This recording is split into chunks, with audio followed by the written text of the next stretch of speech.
deep on the review the developments related to the present public health crisis arising from the spread of the SARS-CoV coronavirus COVID-19 is called to order. Today is Thursday, April 2nd, 2020, and we're starting a bit late, so let me apologize for the late start. Can I ask someone to bless us in a word of prayer? Is there a volunteer? Minister, before we pursue the prayer, I just want to make one procedural point, observation. Sure. When we met last week, as is minuted in item 8 of the minutes, the decision was to adjourn the meeting and no date was set. The procedure in those circumstances is that the setting of the date has to be done by the majority of the committee members. You had proposed a postponement so that we would convene again when we could do it by video conferencing. The majority of persons who responded to that proposal were in favor of it. There were some who were not in favor, but the majority were in favor of it. Therefore, there has been no majority consensus for the setting of the date today for this meeting. So this meeting is, strictly speaking, not properly constituted. Nevertheless, I am here because in the spirit of cooperation and because you wanted it to go ahead, I'm here, but I'm just making that point for the record. Okay. Point taken, member. And we had a few issues re the video conferencing, and that created some administrative challenges. And then, of course, the very fluid situation with the changes in the extent of the threat that we face and the adjustments of issues to deal with that threat. There was a view that maybe we should still try and go ahead, but I take your point and I accept what you have said, and we will endeavor. I take your point too, Minister, and right. I agree. Let's proceed. Thank you. All right, so can I ask for a word of prayer, please? If Member Daly could bless us and the committee.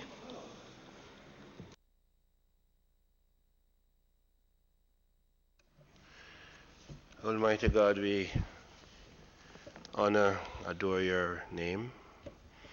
As we are gathered here this morning, we ask that you send down thy mercies upon us to guide and protect us in all our consultations. Lord, we ask that you will bless this meeting of the committee, and at the end we may say it was a fruitful meeting. Hasten the steps of those who are coming. These mercies we ask in your name. Amen. Amen. Thank you very much. All right, so my duty on the agenda here is to welcome all.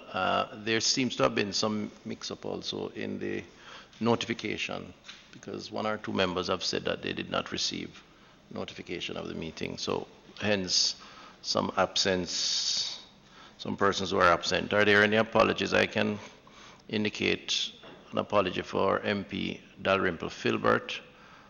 I think AG Malaufort is on her way. She may not be able to spend all the time with us. I'm not sure about any other member. Any other apology? MP Dunn is on his way. Okay, fine. So apologies for MP Dalrymple Filbert. Members, the discussions and the response to COVID-19 continues, and part of this committee's role is to oversee, make suggestions as part of the whole of government approach.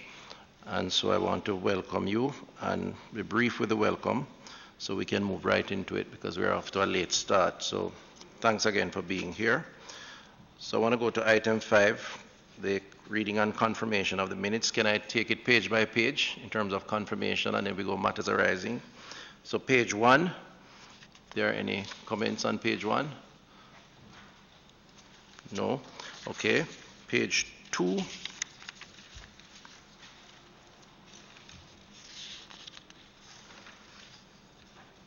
Page 3.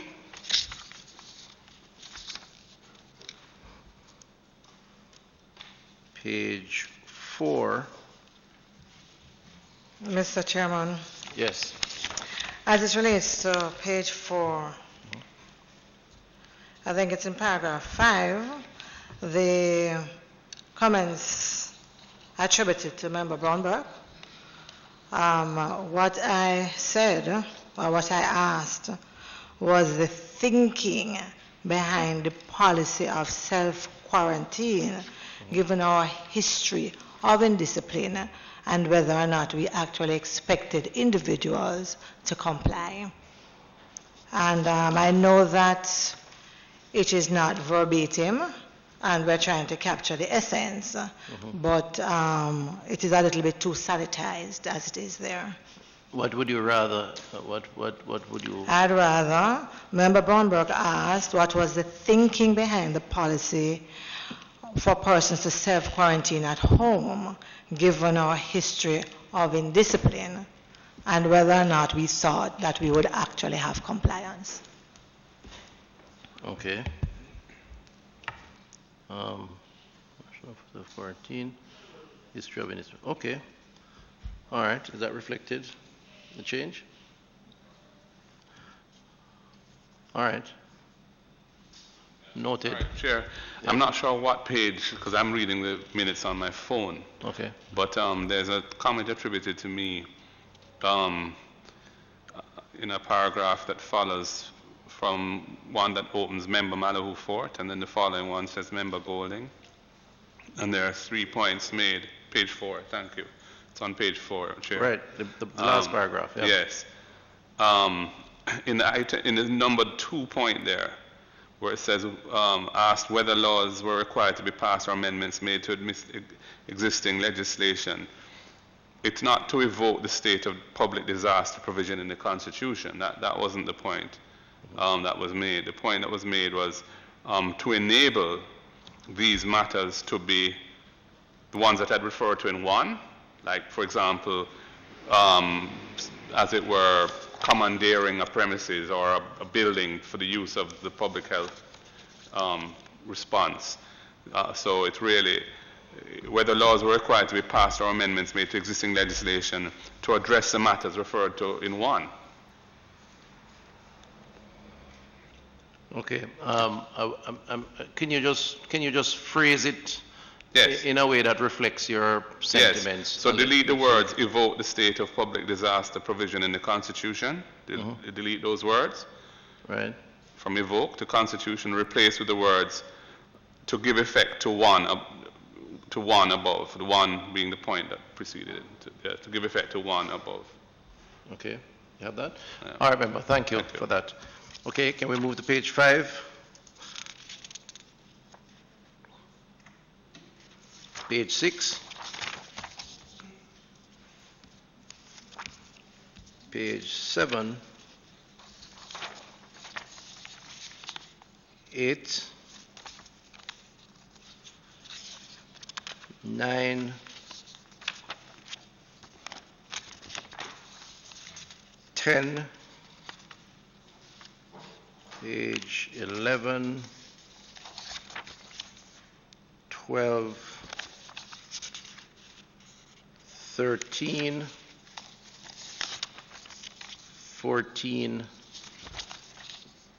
and 15. Okay, so in observation of the 2 points, 2 adjustments, can I ask for the minutes to be confirmed?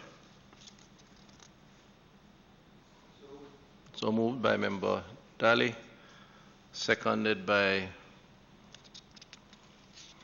Member Holness. All right, excellent. Okay, so in terms matters arising from the minutes, any comments, any matter? We have I should say that we have our epidemiologist, Dr. Karen Webster Carr, who is going to make a presentation that will address a number of, well, certainly give an update as to where we are since we last met, but also importantly, we'll zero in on a few of the areas that have been raised here. So to the extent that those questions may be addressed by her, then I'd ask for us to defer until her presentation. Right, and where it's not reflected, you can elaborate after. So maybe if members are okay with that, could we just go straight into the presentation and then you make a note? I think that would be probably more efficient way to go. Is that all right? Members in agreement? Okay, great. All right, Dr. Webster Carr, please. Thank you. Morning. I don't have to stand. Okay. Okay, so as of yesterday, we had 44 cases, confirmed cases of COVID-19, with 24 different chains of transmissions exhibited on the chart. This is the geographic spread of the confirmed cases, and the links are shown as well here geographically. We have done extensive contact tracing with respect to all confirmed cases, and this chart shows the extent of the contact tracing, and it is across parishes. So just to let everybody know, the projections that we had for COVID-19, the total number remains the same, and when I look at other countries, we are seeming to have had the correct number or the correct estimates, or the numbers are robust enough for us to operate on. We estimated that we would have up to 2.6 million cases of acute respiratory infection, 2/3 of which would be COVID-19. The expectation is that the peak will occur 8 weeks after we have what we call the inflection point, and that's the turn in the number of cases. However, this is 2 weeks lag because of the incubation period. So in essence, we only have 6 weeks to identify the peak, or when we are going to estimate when we are going to peak. In the peak... Could you just explain that again? Because I wasn't clear on what you just said. Right. So the peak, based on how these respiratory virus spread, would occur when we have that inflection point, the turn, when we start have that increase or the more exponential curve. So from that point, it is 8 weeks from that point. And however, because of the incubation period being up to 14 days, and it takes a while for a person to present to the health facility, we have 6 weeks after we see that point likely for the peak to occur. 6 weeks from the inflection point? From when we observe the inflection point, yes, correct. Okay. But it's actually 8 weeks, but when we identify it, we in essence are lag in This is inflection point in new cases or in persons requiring treatment? So this is inflection case in new cases, which is represented by the identification of cases, which I will explain better a little later on. Yeah. And so in the peak week, we expect throughout the country to have about 106,000 new cases of acute respiratory infection. As I said, about 2/3 in this context will be COVID. And about 35,000 or 36,000 will seek care. The majority... Sorry, just to understand, the 106,000 that you expect in the peak week, that is of COVID cases or... That is or of persons? All respiratory. All respiratory. All respiratory. And you say 2/3? And we estimate that 2/3 would be COVID-19. Correct. And about 35,000, 36,000 will seek care. This is typical what we see for other viruses, influenza, and other respiratory viruses. About 47% thereabout will seek care in the public health system. This is the estimate, but this may change in our current situation with respect to respiratory viruses. And of that, we estimate about 55 would be requiring hospital care for management. 55 hospital care for management, and about 11 would require critical care, whether it's high dependency or intensive care. So just to give you some ideas of the numbers for COVID, an additional the 11 is a part of the 55, correct. And so the number of additional cases were between 1.1 to 1.7 million persons in Jamaica with COVID-19. And it would, in essence, triple the amount of persons that we would see in our facilities. So what's happening now?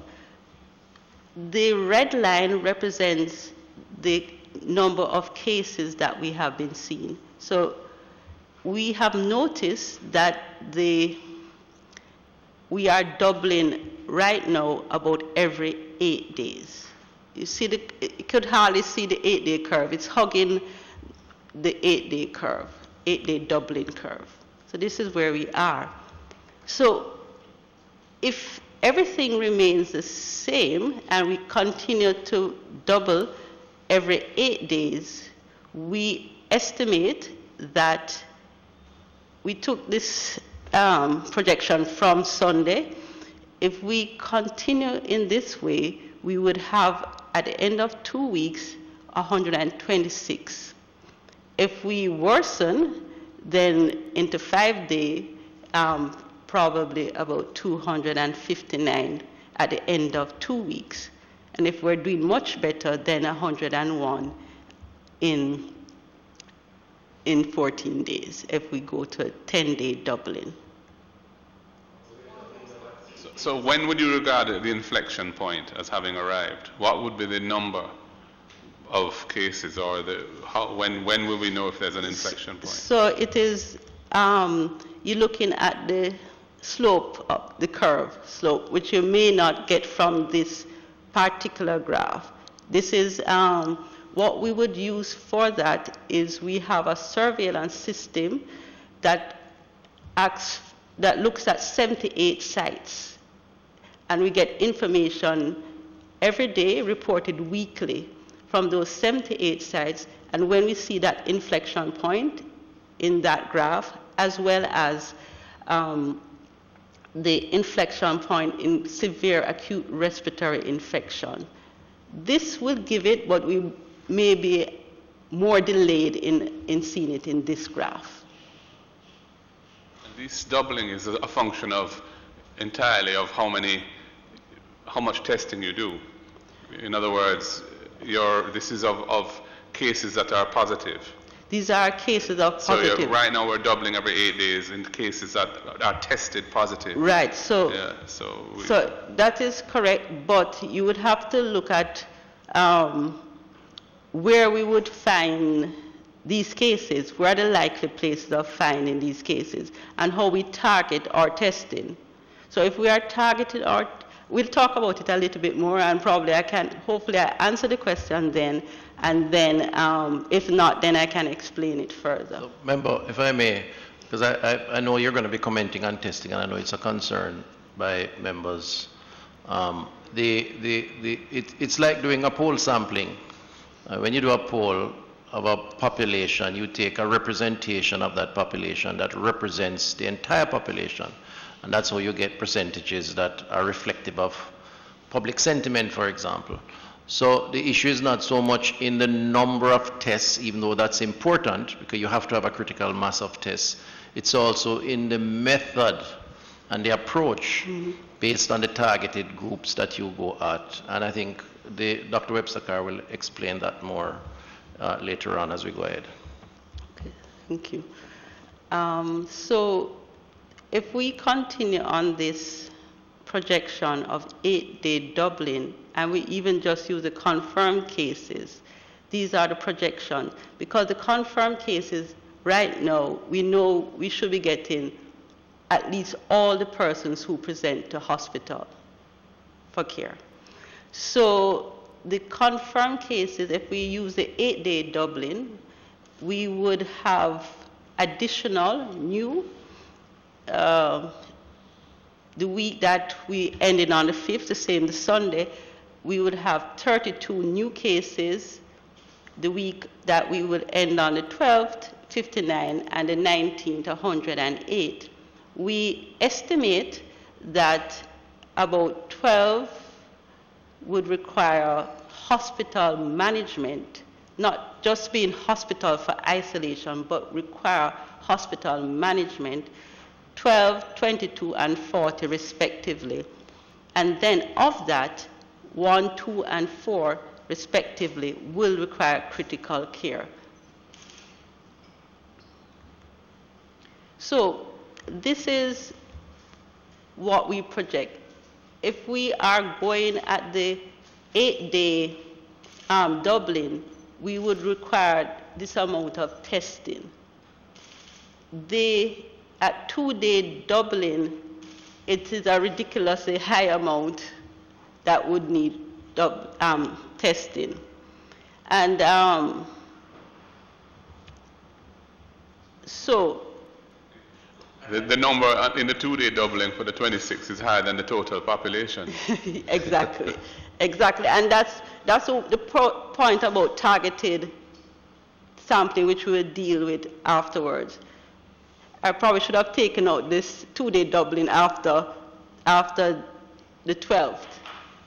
But I'm just showing you what the figures are. And it's for bigger populations. This is demonstrate, sure. Just for clarity, the 8-day doubling, you mean we'll be testing 248 per day? No, for the week. The total for the week? Yes. Oh, and that's where we are using. We're using the 8-day doubling method now. We're watching. Right, but we would want to be a little better than what we would require. Okay. So this is what we would require. We would want a little better than what we require. Sure. As we move on, I was looking at the number required for a 5-day doubling, and going back to the lag that you said existed between what we're seeing and what's happening, just based on the testing and the incubation period. If we want to see an 8-day doubling, shouldn't we be testing closer to your 5-day doubling requirements, just to be able to kind of catch a little bit more? So, sure, that is what I'm saying. We would prefer to be better than the 8-day doubling requirement. And that's what our aim is. But sorry, go back a second. Sure. Thank you. So what this is saying is that if for the 8-day doubling, the 248 for the 5th of April, is the number of positive cases that you're projecting then? No. Just the number of tests that you'll be administering? This is number of tests, because what happened, if I go back as 2 slides, we would be at, so we'd have for that week 32 new tests, new confirmed cases. I see. All right. So that is just purely the number of tests you expect to administer. Yes. Assuming what? Assuming an 8-day doubling of tests or 8-day doubling of confirmed cases? Well, it reflects both. If we are targeted in our testing, if we are not targeted in our testing, then the requirements goes up by multiples of 10, 100, thousands.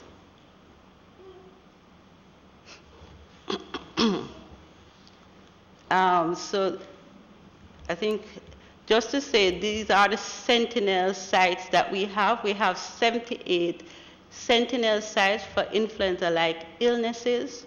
We have 6 hospitals under severe acute respiratory infection sentinel reporting, and then all hospitals, public or private, are under hospital active surveillance for admitted pneumonias.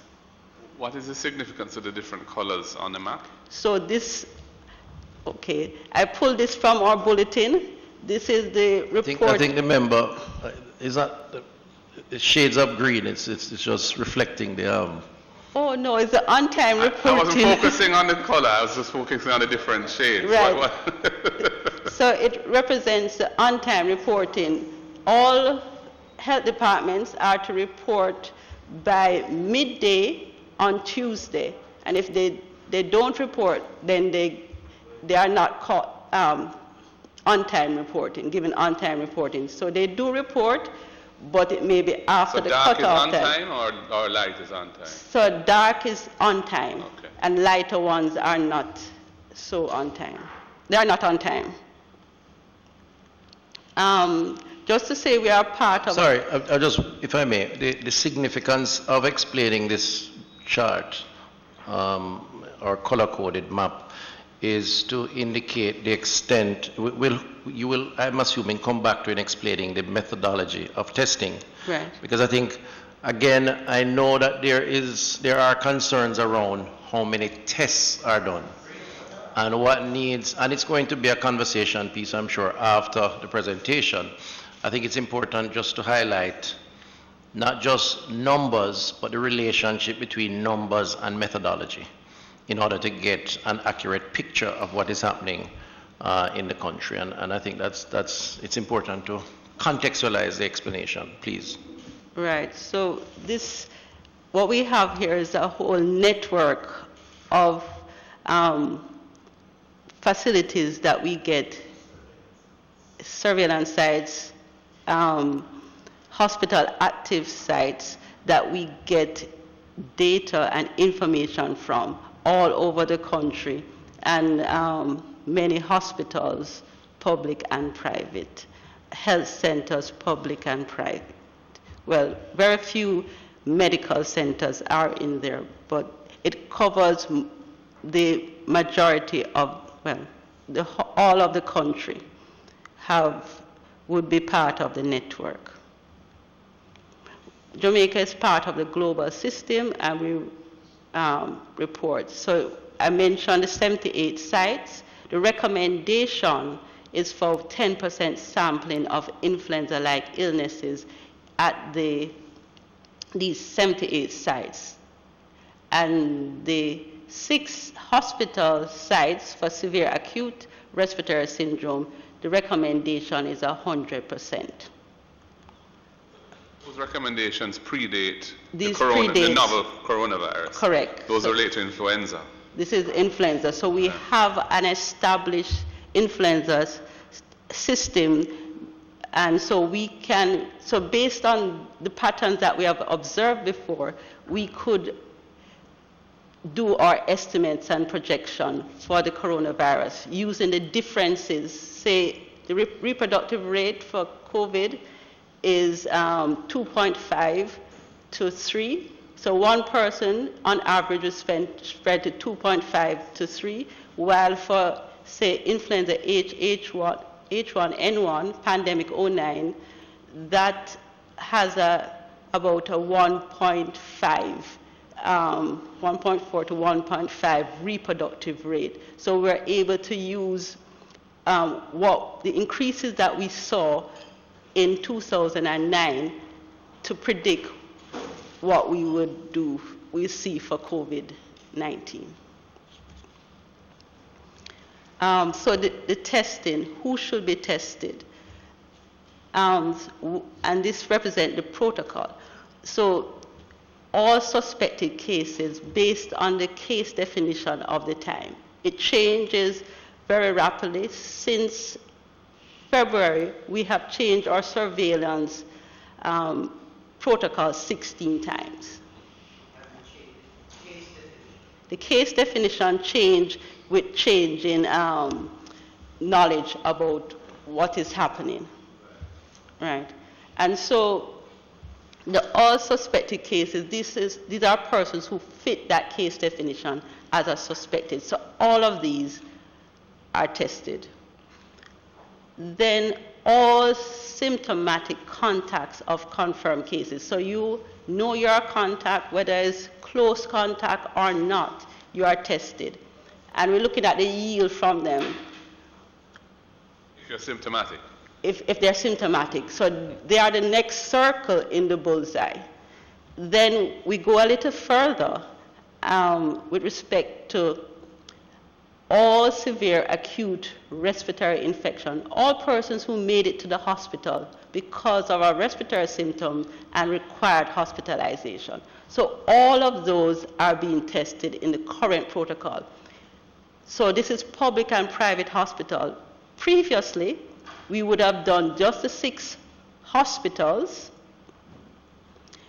and the others would not be included. So all SARI cases, severe acute respiratory infection, at all hospitals, so public or private. How does that differ from one, all suspected cases? This is just limited to who comes to hospital.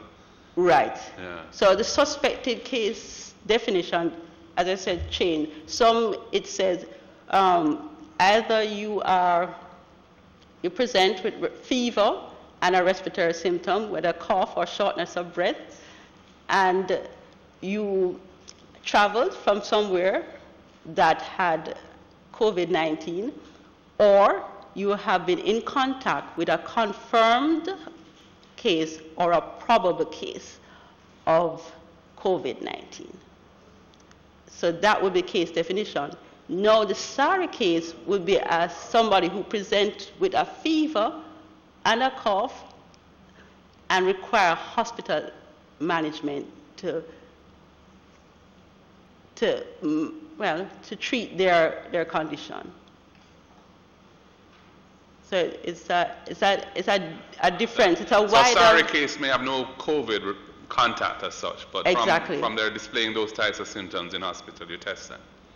Right. We're if testing they're them. If they are admitted. If they are admitted, they are tested. If they're not admitted, if they're not sick enough to be admitted and they're sent home, they're not tested. So those are under 5. So yes, so that's 5. All admitted pneumonias. So these are from all hospitals, public and private. They were never tested before. We are testing them now.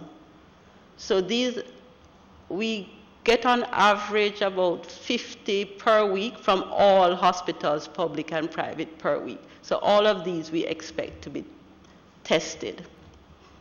And since COVID, one of the presentation is a pneumonia, we want to capture all these persons in hospital. Then with the influenza-like illnesses, we have the 78 side, the 10%. Those facilities with less than 10 per week, they are asked to do all. So there are some facilities that see very few, we're asking them to do all, so that we can get a picture of what is happening in every community.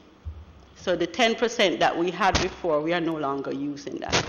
Just sorry, I think you explained this before, but the Sentinel sites, the 78 of them, would include all hospitals in the country, correct? Yes, they're accident and emergency.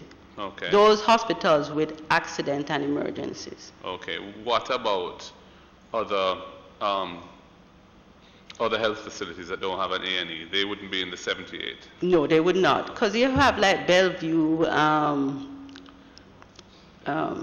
Sir John Golden, that don't have accident and emergency. But if they have somebody with a pneumonia or severe acute respiratory infection, they will be required testing. And in the private sector, how would if somebody presents at a private doctor's office, how are they captured? So if it's the influenza-like illness, we just have a few sites that are private doctors. So they are, this is what we have currently. Within the 78? Within the 78. So some private health facilities that don't have A&E are included? Yes, correct. But some are not? Yeah, many are not.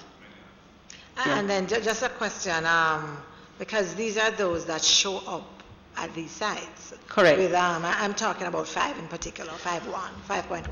Yes. We have been suggesting to individuals that they stay home. Correct. Unless symptoms escalate. Unless symptoms escalate. Correct. So if they were to follow us, I am thinking that a number of them would be home and wouldn't show up.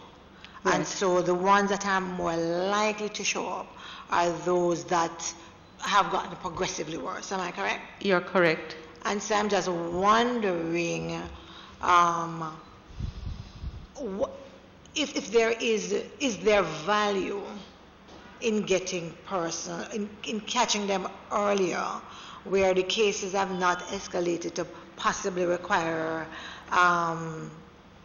hospitalization, but they do have influenza-like illnesses. Right. But based on what we've been telling them to date, they stay home.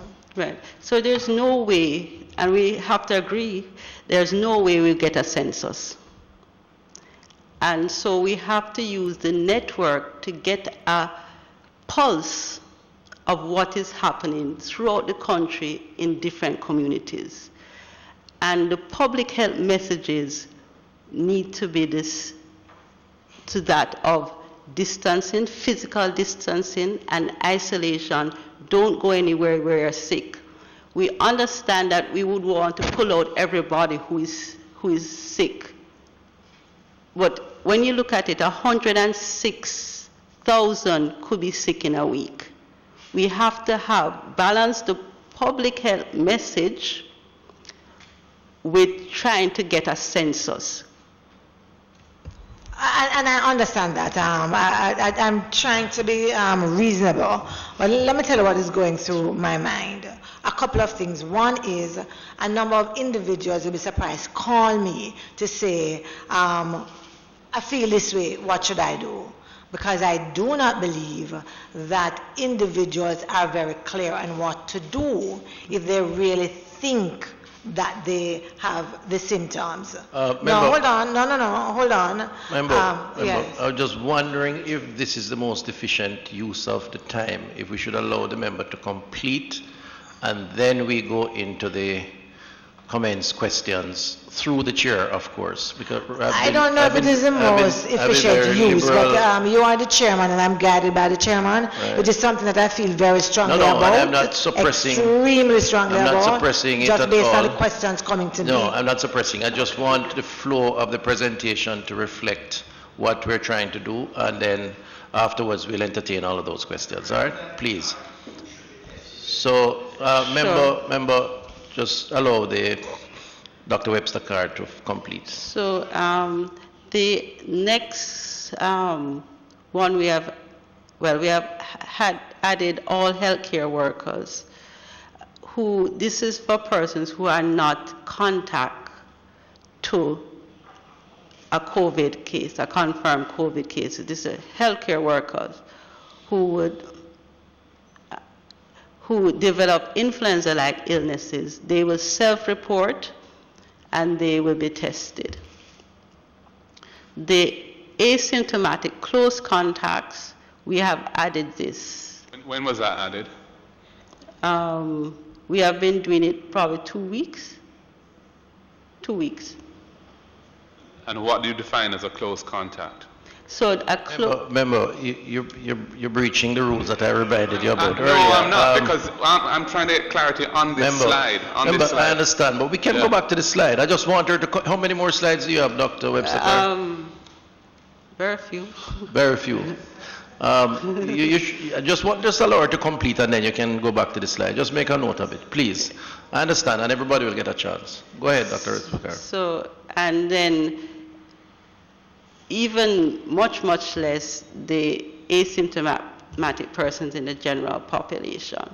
So how do we compare to the general population? No, we are not doing it. Right. And then these are the guidance from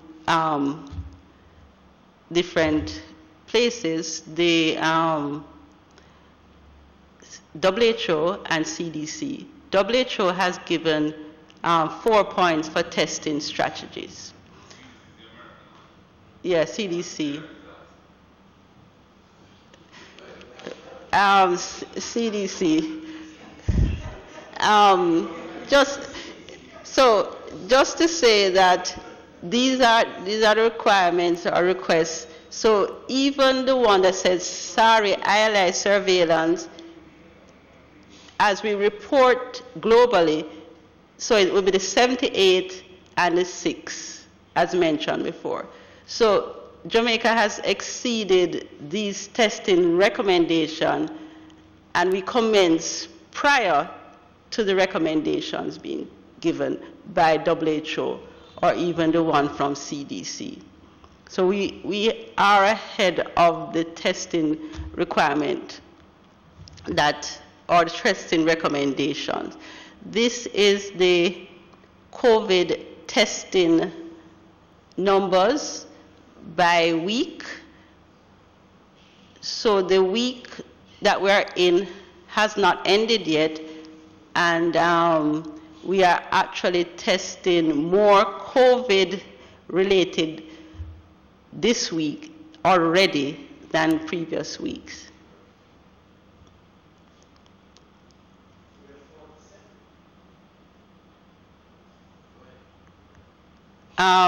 These are the projected testing capacity.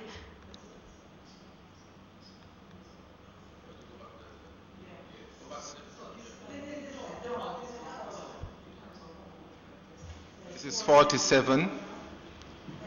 Oh, I didn't realize. I got this hot off the press.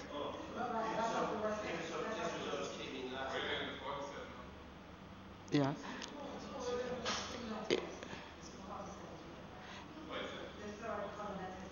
I will have to check this because I will have to check it. On a point of order, Yes. let me just explain. Minister, if the results for some tests came in last night, the people who make the chart to give to her, we are at 44 as announced by you yesterday, but you could have had some results last night. Before you We did have some results last night based on the meeting this morning. We have 47 positive. So we'll check it. We'll check it and get back. We'll check it because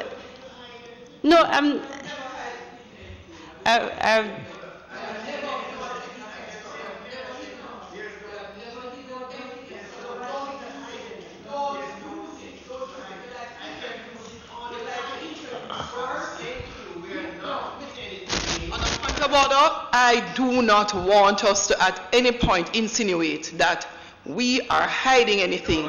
It is a bad message to send to the public, and I take very strong offense to the use of that word. Anyway, I will allow the member. Okay. Okay. I'm sure that no. Okay, I'm sure that was not the intent of the members.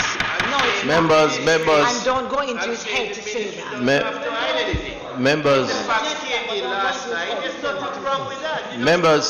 members, okay. The truth is that we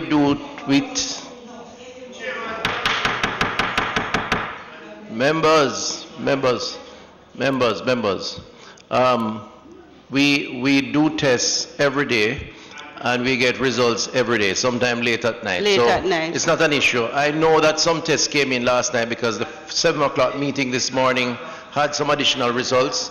So let's just finish up the presentation. Okay. Go ahead. So the test. Okay. Okay, The okay. the testing capacity,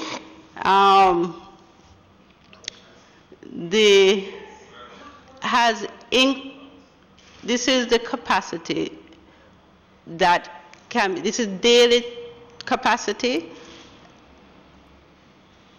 Currently 90, we moved up to 180 at NIC. So we can actually test 1,260 National Influenza Center. And Sorry, that 1,000 number is what you can test per week. Per week. Give the number again, please. So the increase from 90 to 180. With an automated extractor, we moved from the 90 to the 180. Do they work 7 days a week? They can. Initially they weren't, now they are. Yes, we borrowed from the forensic lab, but the purchase one is to come in soon. And so the capacity is there, and by 2 weeks' time to 3 weeks, then the National Public Health Lab will be able to test more. So we know that the capacity is there, but we're not getting the amount of samples. Because if all the samples come in, the targeted samples, we can manage the targeted samples. But people are fearing taking the samples. So even persons who want to be tested, they are feared by the healthcare workers in taking samples. So it's very few persons who actually do it. Many reasons. And so that is something that we have to be addressing with continued training, etc., to have persons being tested. Is the fear on the part of the health worker? Yes. Okay. In doing the actual test, because it's a new disease. We've never had that fear for the similar requirement for influenza testing, and we're doing it, and then now with COVID, we understand the fear, but we have to overcome the fear. Is the testing methodology the same as for influenza? That swab that goes deeply into your nose, it's the same thing? Correct. It's the same thing. So there is the known and the unknown. Influenza is around for centuries, and I want to just say quickly too that there's a lot of issues as it relates to both the healthcare worker but also the general public. The reality of this disease, and the reality is discerned from the international coverage that it gets, is that, as well as the local publicity around it, is that there is fear to be identified with the disease, whether in some instances whether you're treating it or you are being treated for it. And stigma, therefore, is emerging as perhaps one of the greatest threats to the response to COVID-19, which is why it's so important for us to be transparent, why it is important for us to be unified in our approach, and why it is important for us to recognize that the disease is like any ailment, can be overcome, and persons can resume normal life, as is the case with the two that we have released, the two persons who have subsequently been released. So it does affect the whole testing and person's willingness to be tested. Go ahead.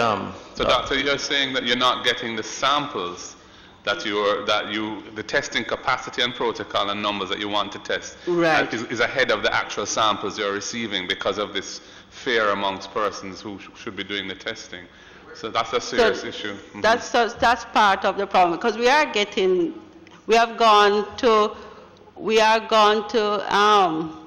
153 already. We would want at least 250 for this week.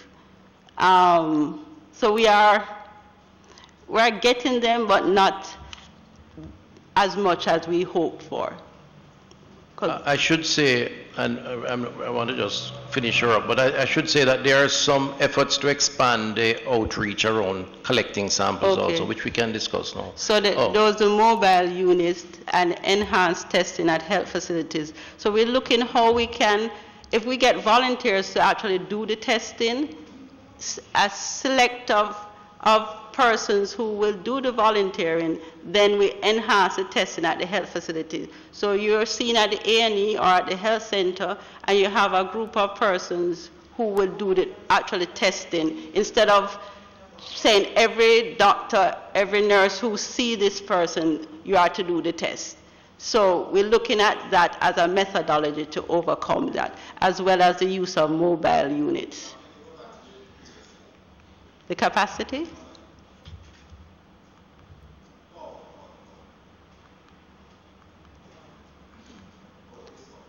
So I just wanted to end on the, sure.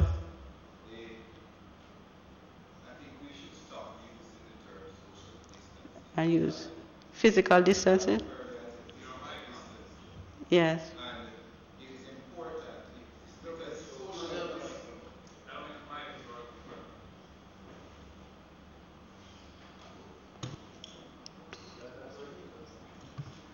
Yes, social distancing has a different interpretation. It's not only physical distancing in social distancing, but you also tend to encourage people to become hermits. And it is challenging in times like these, especially for the psychological aspect of the patient's well-being, that social distancing suggests that you isolate yourself totally, communication, space, whatever, from other persons. So we keep using it, and people don't really understand what it means as well. So the concept of physical distancing is critical, and I'm glad that you started it earlier. And also WHO has recognized it too, and they've started to use that term physical as well, as opposed to social distancing. I agree with you, Dr. Guy. This is the word that's out there.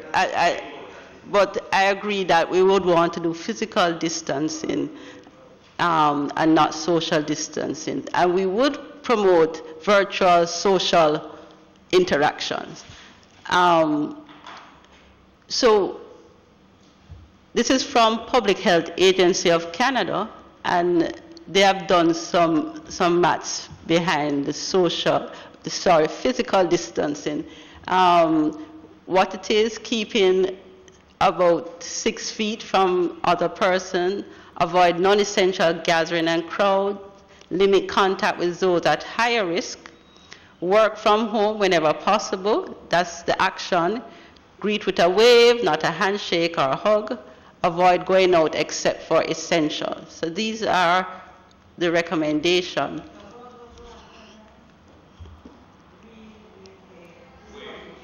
Yeah, greet, what you can do, greet with a wave. You just wave, you don't hug or handshake. Don't get too close. Doctor, before we go to the next slide, on the previous slide in terms of what we can do around, what I want to understand is currently the persons who are being asked to test people, the health workers who are being asked to test, what PPE equipment do they actually have in practice on the ground now? So in practice, they have, to do the test, you have, starting from the top, you have a face shield, N95 mask, an impervious gown, and gloves. And then you use a universal transport media with a swab. It comes as a package. You swab the person, you put it in, you take off your PPE. So those suits, those are the full body suits one sees on the TV and videos and so on, those are not required for doing testing? No, the requirement is as mentioned just now.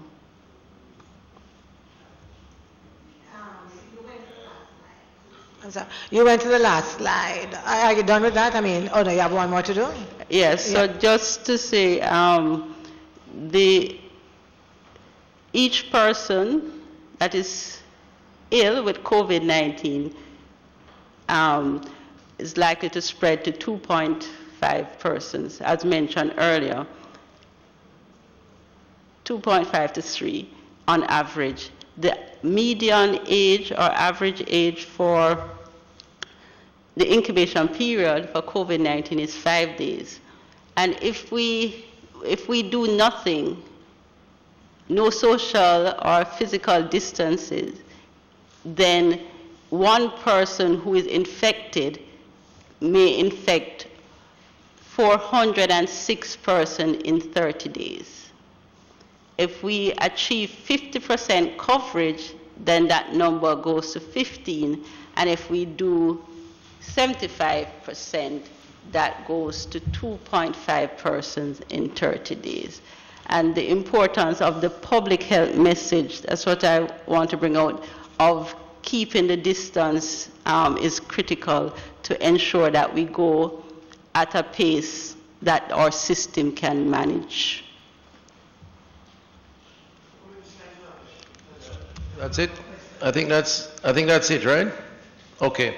Thank you very much, Dr. Webster-Carr. I know members are anxious to get some questions in and comments. Would I ask you to turn off your microphone, please?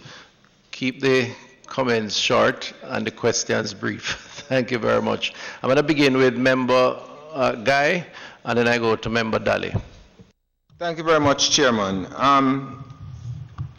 Dr. Webster-Carr, I listened to the presentation, and there are a couple of things that came to mind.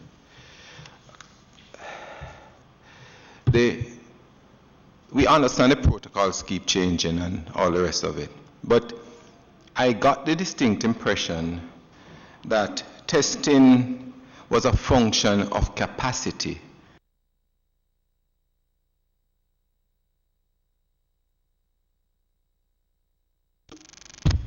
Testing was a function of capacity, and hence the protocols for testing at the particular period was adjusted to cater to that testing capacity. Because basically what you have shown us is that this is where we are and this is how we approached it. Now, I find it a little curious. The minister said that we are only at 20% or 30% of our testing capability. And I would have thought that in as much as we need to know the figures, and we agree that you might not know the total number, but in terms of taking the samples from persons who, and you would have heard some of our pronouncements, Minister would have seen them as well, that all those persons who you have on home quarantine for reasons that they have been from countries where there is community spread of the COVID-19, that we would have utilized the other 60 to 70% of the capacity that we currently have to test those. That's one. The next question, as it relates to your SARI testing, severe acute respiratory infections. Can you indicate to us how many have been done so far in terms of, since the decision was taken to not only expand from the 6 sites that you had to all the public hospitals, selected health centers, and private hospitals as well. And Minister, this one is for you. You know, the Prime Minister has indicated that we are asking all persons who came on those flights between the 18th and the 23rd of March to present themselves. His last Twitter thing mentioned, which conforms to what the ministry is saying, is that of the 550 who remained of the 5,500 of the 6,000, just around 400 have reported to the health authorities. Now, if this is the basis that we are pushing to determine who would have come in And experience with those who have been here before suggests that the imported cases are the ones that we are trying to find out who those are, because all the cases are imported initially. Wouldn't it be a good whole government approach in terms of finding those persons? Because everybody who comes to the airport would have declared a form with customs, the immigration form with customs. Couldn't we put together a small team of persons to look at all those addresses that people indicate that they have gone to?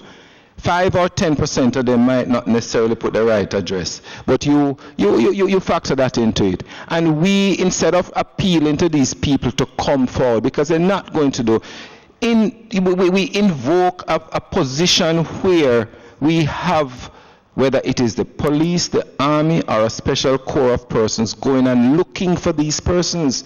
Because if we are fearful that these are the numbers that are going to or to contribute to the community spread that is inevitable or is here, then we need to find those persons like last week.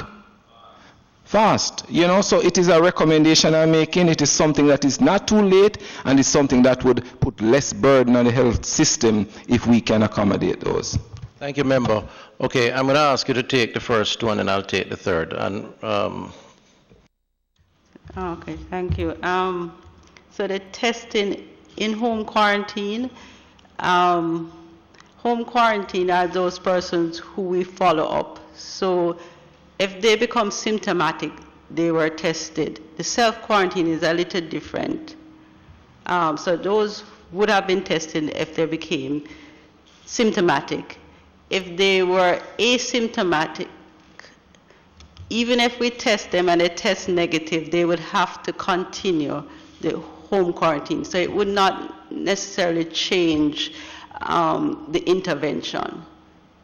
So we would not automatically. If those persons, however, are contacts to a close confirmed case, we would test the close contacts. But at wholesale, we would not do that. That's the protocol. Can I just add to that? I believe your question was around why not use the excess capacity that we have to test persons in quarantine. Am I correct? Okay. So part of the challenge there, as I understand it from the clinicians, I'm not a clinician, is the extent to which you could get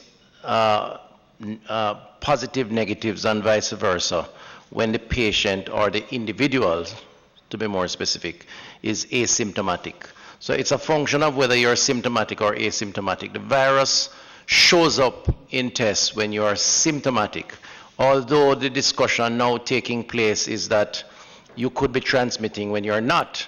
But the probability for that, as of now anyway, is quite slim, and therefore you could be testing and really not getting a true reflection of the individual.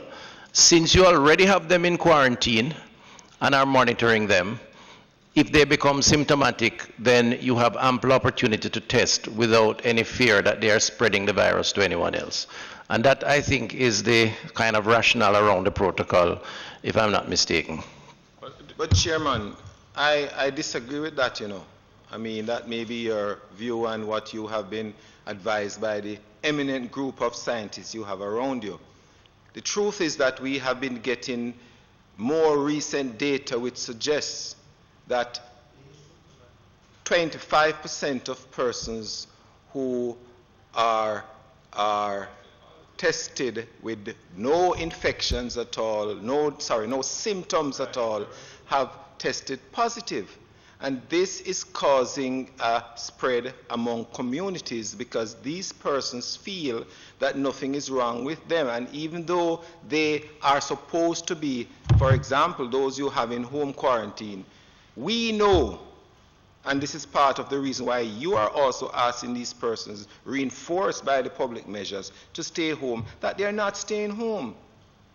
So we have a challenge there, but I mean, Minister, this is a kind of crux of this thing, really, because the thinking has been that asymptomatic persons don't test positive. However, data, for example, out of Iceland, which has the most prevalent testing regime of any country, indicates that up to 50% of positive results were from asymptomatic cases in Iceland. That's the latest data.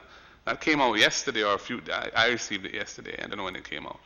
But if we get that wrong, then we're really not adequately tackling the situation on the ground. And if you have persons who are at risk and therefore quarantined, and you have capacity to test, we must test them. We must test them as much as we can. Because if we catch any of them as having the virus, we can then isolate them and treat them. Or if they're never symptomatic, they won't even need treatment, but they must be isolated until they test negative. So, just to say though, this same challenge and increased challenge to go out on the field and actually do that testing, I think the energy we need to put to where we can target, because if we are saying, okay, to fill the capacity, we're not getting 1,000 or so that we want from the targeted testing, to then say go on the field, get those, is not. I think we should spend our energy trying to get those within that group. And we're on the same page, Doc. The targeted groups, and that is why my whole discussion earlier on, my ask was for those who came in at the airport, because that is also a targeted group. But the other thing is that, Minister, I also would recommend that the position that has been advocated, that going into the field this week with the mobile testing unit is probably ill-advised at this time. And I think we should concentrate on getting those within the targeted groups and get them tested first before we do that, because you are going to be playing in the same position that your epidemiologist just said a while ago we don't want to do. Right? It will give you an idea as to how many persons might be there. But if you just turn up into a community, a township, and people want to be tested, as was said, but there are certain criteria for you to be tested, you may find a lot of people just come say, well, for the fun of it, let's have it done. No. Member, if I may, first of all, we're not doing one as opposed to the other. I didn't respond to your question about those who came in on flights. The truth is that ourselves, meaning Ministry of Health, Ministry of National Security, and Ministry of Finance that controls customs, are actually now have been putting together a list of not just the names but the addresses, because part of the challenge is that PICA has some of the information, customs has the addresses, and again, the accuracy of those addresses are a function of what people put on the form. And part of the challenge is that it's remarkable. I've seen some of those forms. Very few people actually put an address that is either legible or any at all, or the right address. And so what is happening now is that we have had to take those forms and literally go through them, and it reflects the changes that may be required going forward in the future in terms of automation of this information. Where persons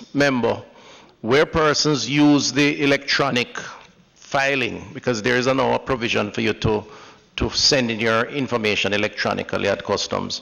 We have that. And I had a discussion with the Minister of National Security this morning, and the police as well as the public health personnel are now engaged in targeting or contacting these individuals. So the point I'm making is that we are doing that. We're doing that because we do appreciate that this is a vulnerable or a high-risk group. We are also considering, remember, we're also considering publishing the names of those individuals, and that is likely to happen very soon. We're just looking at one aspect of the law to ensure that we're on good grounds to doing that. I certainly support that because I believe it is a national imperative. It's a public health issue that is of utmost importance. So that is taking place. Now, that is not being prevented from happening with the mobile units. And there is a protocol to who gets tested or who we collect sample from using these units. It's not everybody who comes and wants to be tested who will be tested. I think Dr. Webster can explain that. There is a protocol that requires a certain series of questions, assessment, and then a determination made as it relates to tests. On the issue of testing asymptomatic individuals,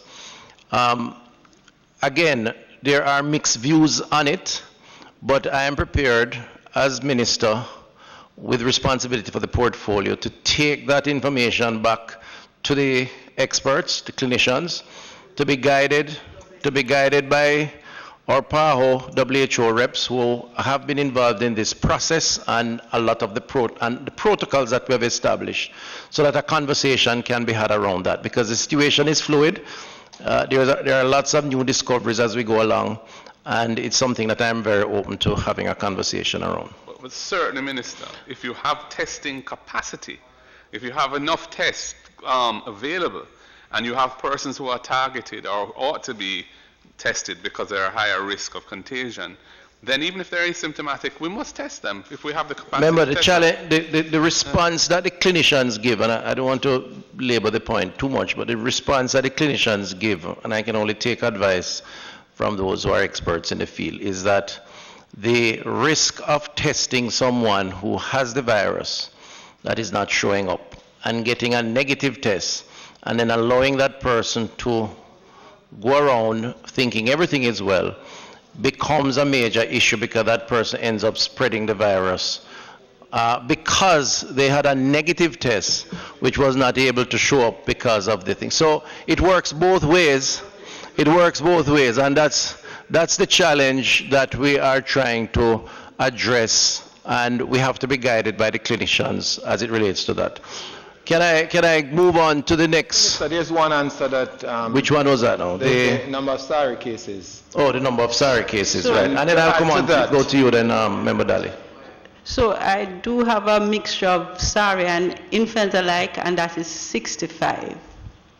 That's what I have right now. So, Dr. Webster, Carr, 65 from the... Both. From the 30, how much sites you have? How many hospital sites? Yes, that are currently doing all... So that's...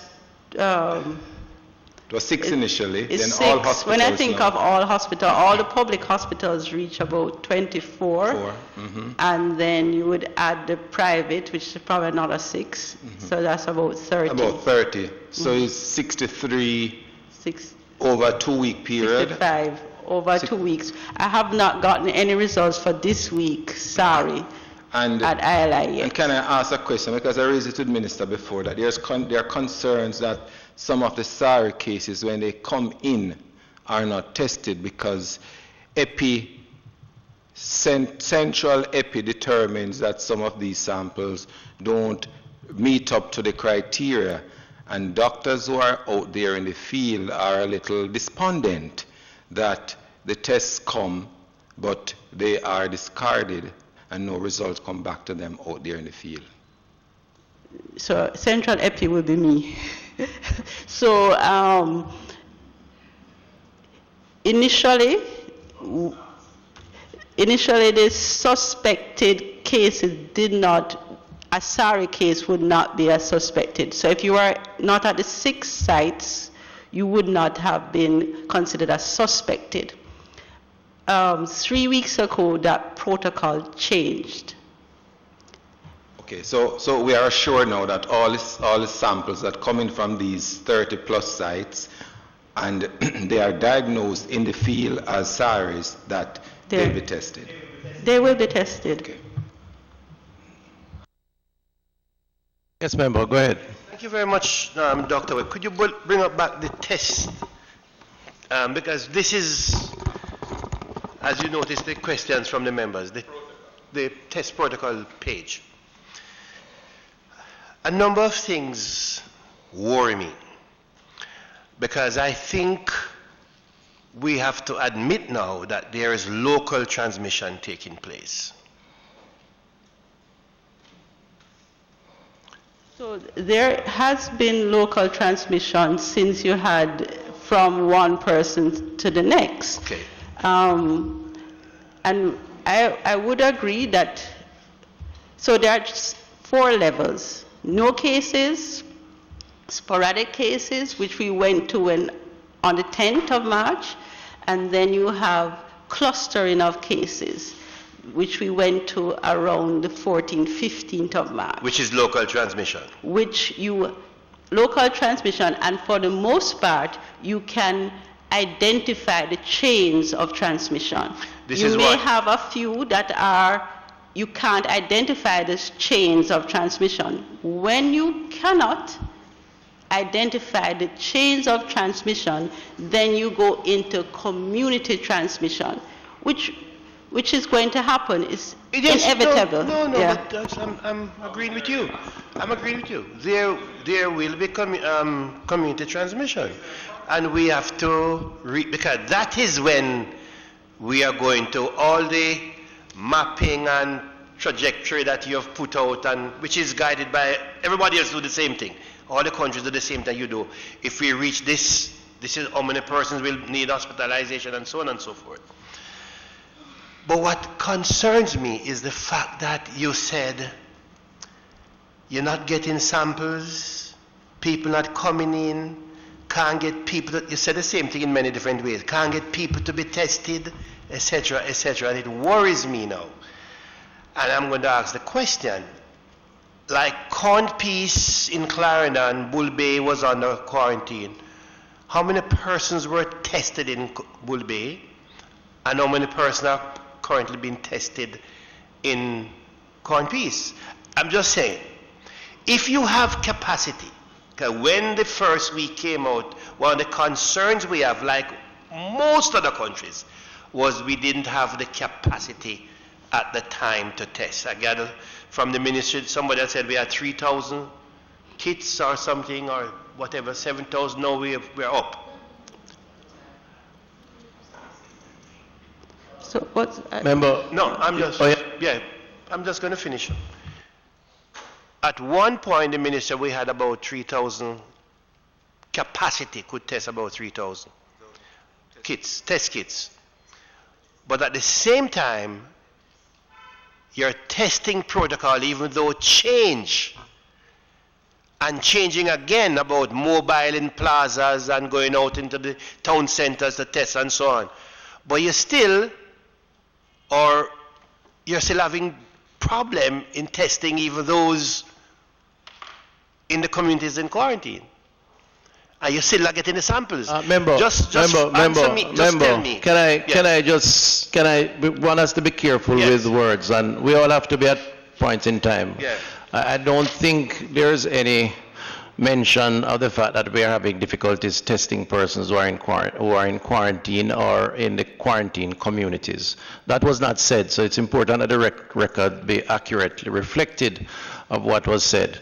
The tests are based on the testing protocol that is established, and those protocols are reviewed from the starting point when you needed to determine imported cases, where it all starts, and it is almost natural for it to go through phases, the spread.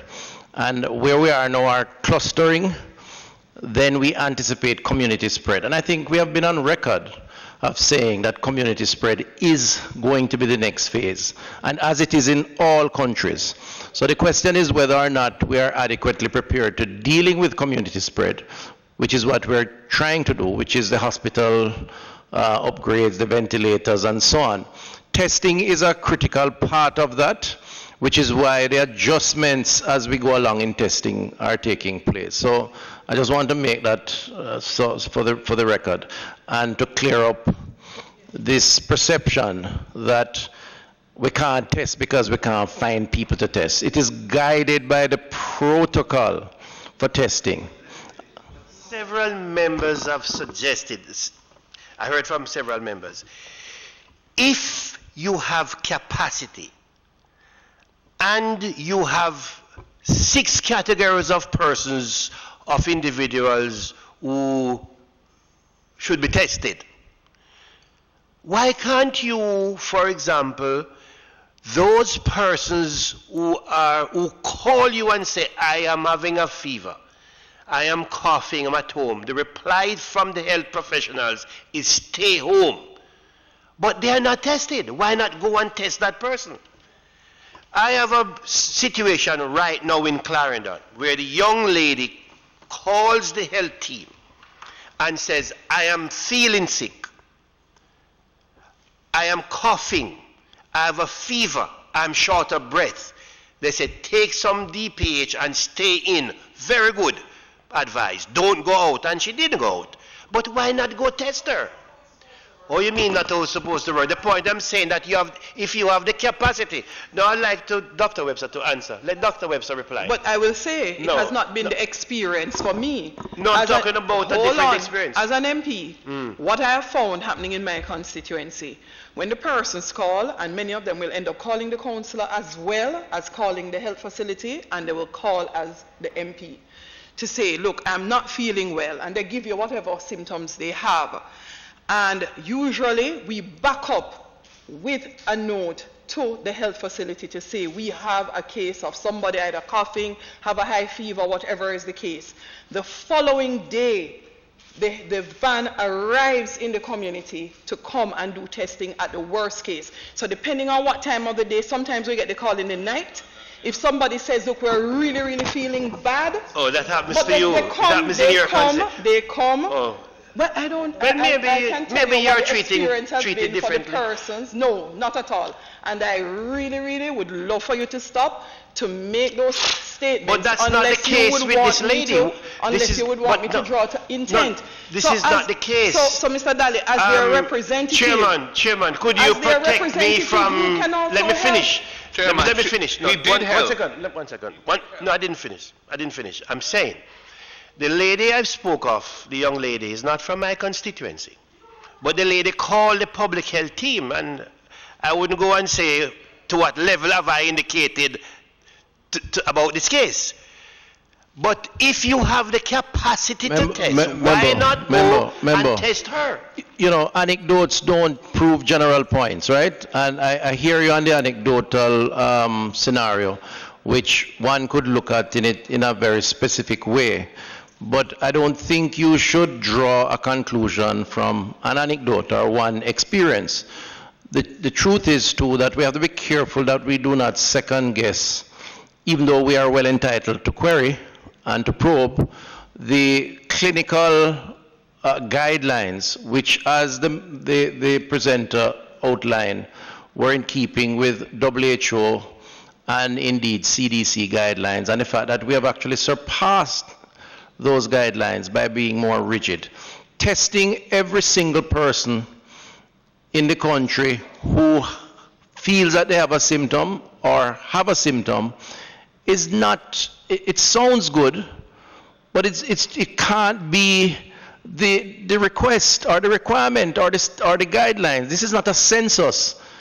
It is to, as best as you can, in a practical way, get a sample that is representative of the population. Testing also is only one component of the response. That's why the public education is important. And frankly, if you look at other jurisdictions that are having major community spread, the UK, for example, persons are in fact, even when they're positive, asked to stay home for the period and treat themselves until they overcome the virus. I mean, I know a young person, for example, who was positive.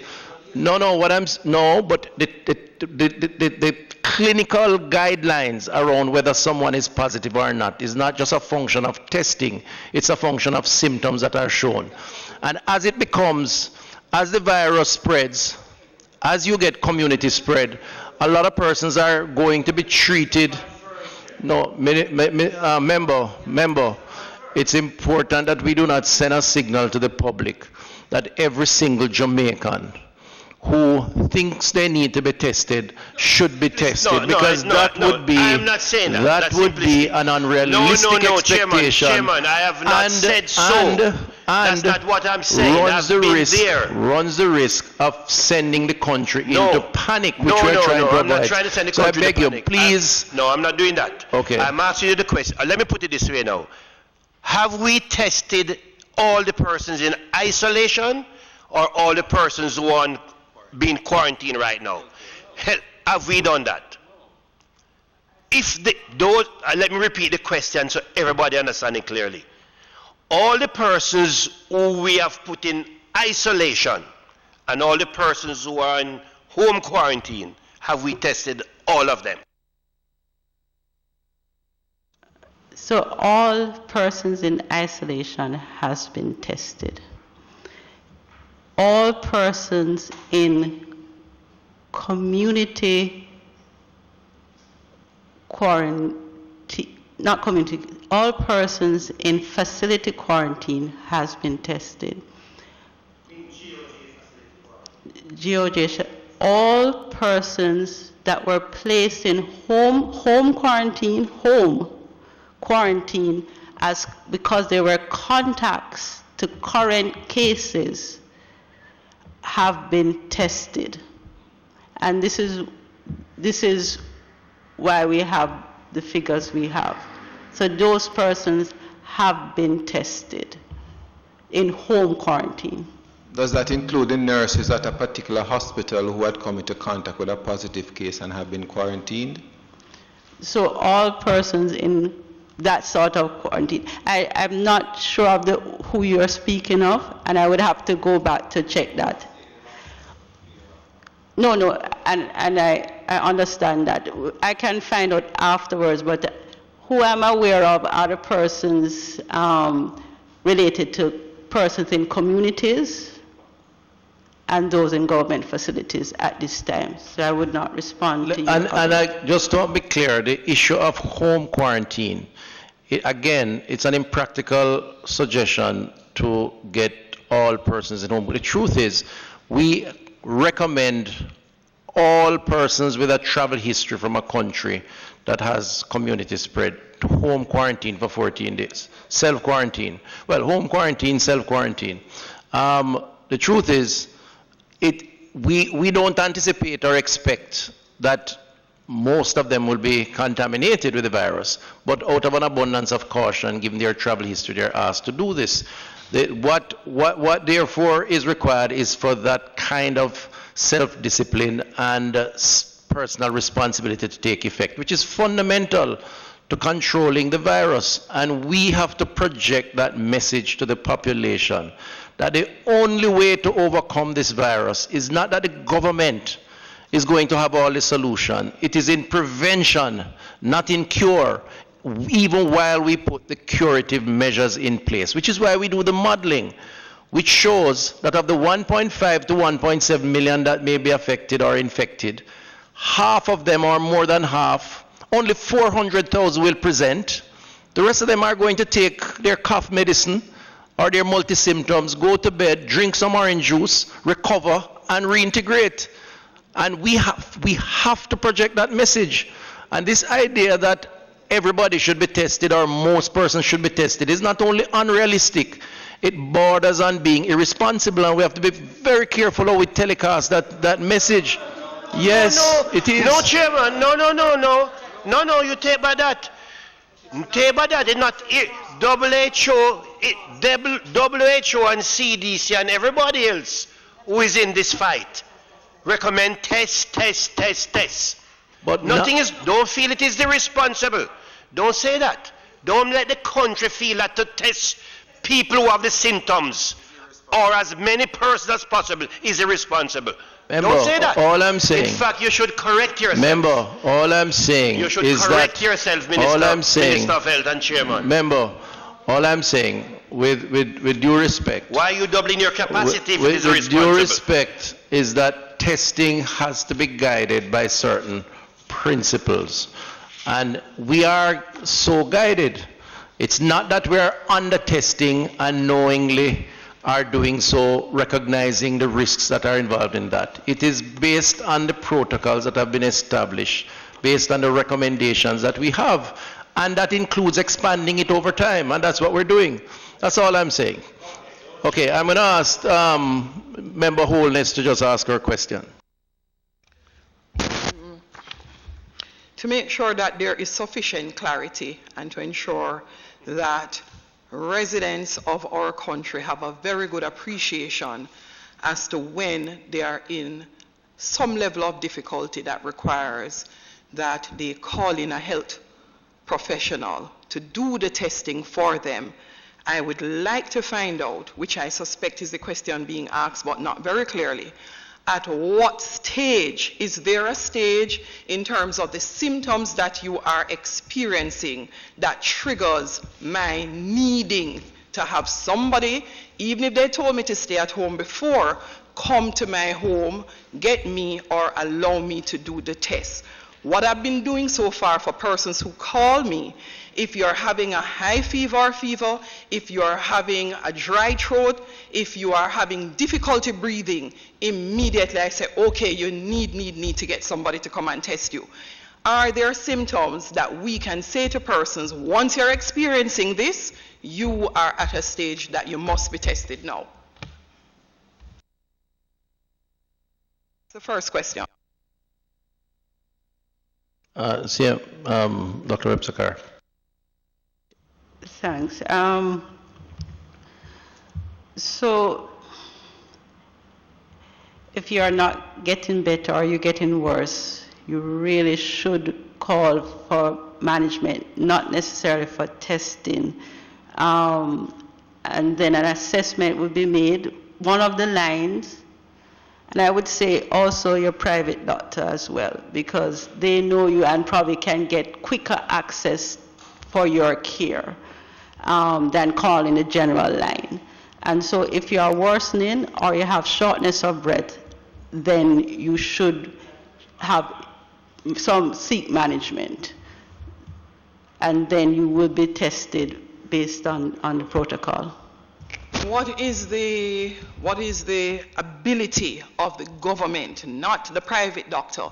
Because persons who are in the inner city and in communities where they are poor, many of them are not in a position to say, I am going to go to my private doctor and pay $3,000 and $4,000 to see the doctor. So we want to have an idea. If one, we have adequate number of test kits so that if every single Jamaican who decided, look, my symptoms are that I'm getting progressively worse. I have a fever. I am struggling to breathe. I need to be tested. Are we in a position to be able to respond comfortably? So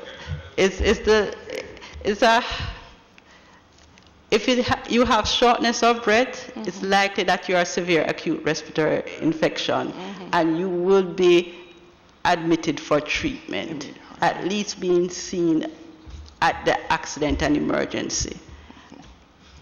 And the protocol about getting you there safely is what is done to ensure you don't infect persons on the way to the health facility or the hospital.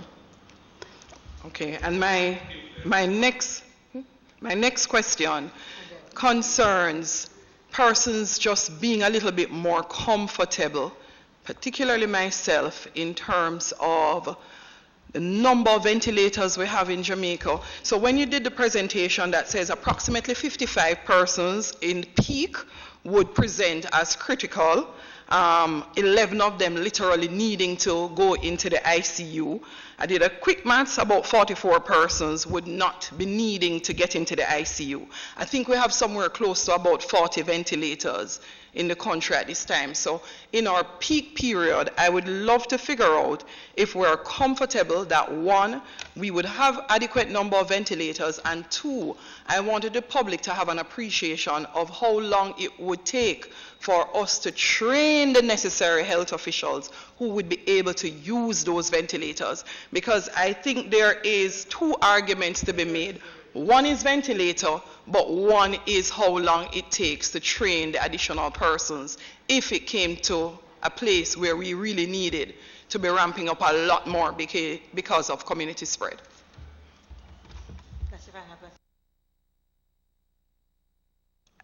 Okay, so for the immediate future and 3 weeks, we should have adequate. And with... Can I, if I may, the truth is, based on the requirements now, we have adequate. Based on the projections going forward, we will need more, and more is on its way. Very clear. We have had some arrive last week, some arriving this week, more arriving in another couple of weeks, but I believe in 3 or 4 weeks' time, we should probably triple our capacity. I think we were at 25 under normal circumstances, 25, 30. And I think we have, by the end of April into early May, we should be closer to 75 or 80 or somewhere there. Don't quote me on the exact numbers, but we are making arrangements. So when you get to peak, you will have the appropriate numbers. Oh, well, you'd have to speak to the training.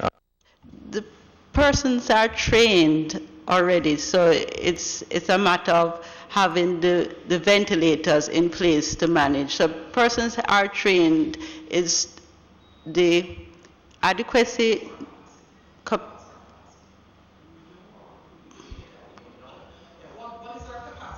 What is our capacity in terms of trained nurses to be able to handle using and monitoring ventilators? So maybe I can help with that. So we have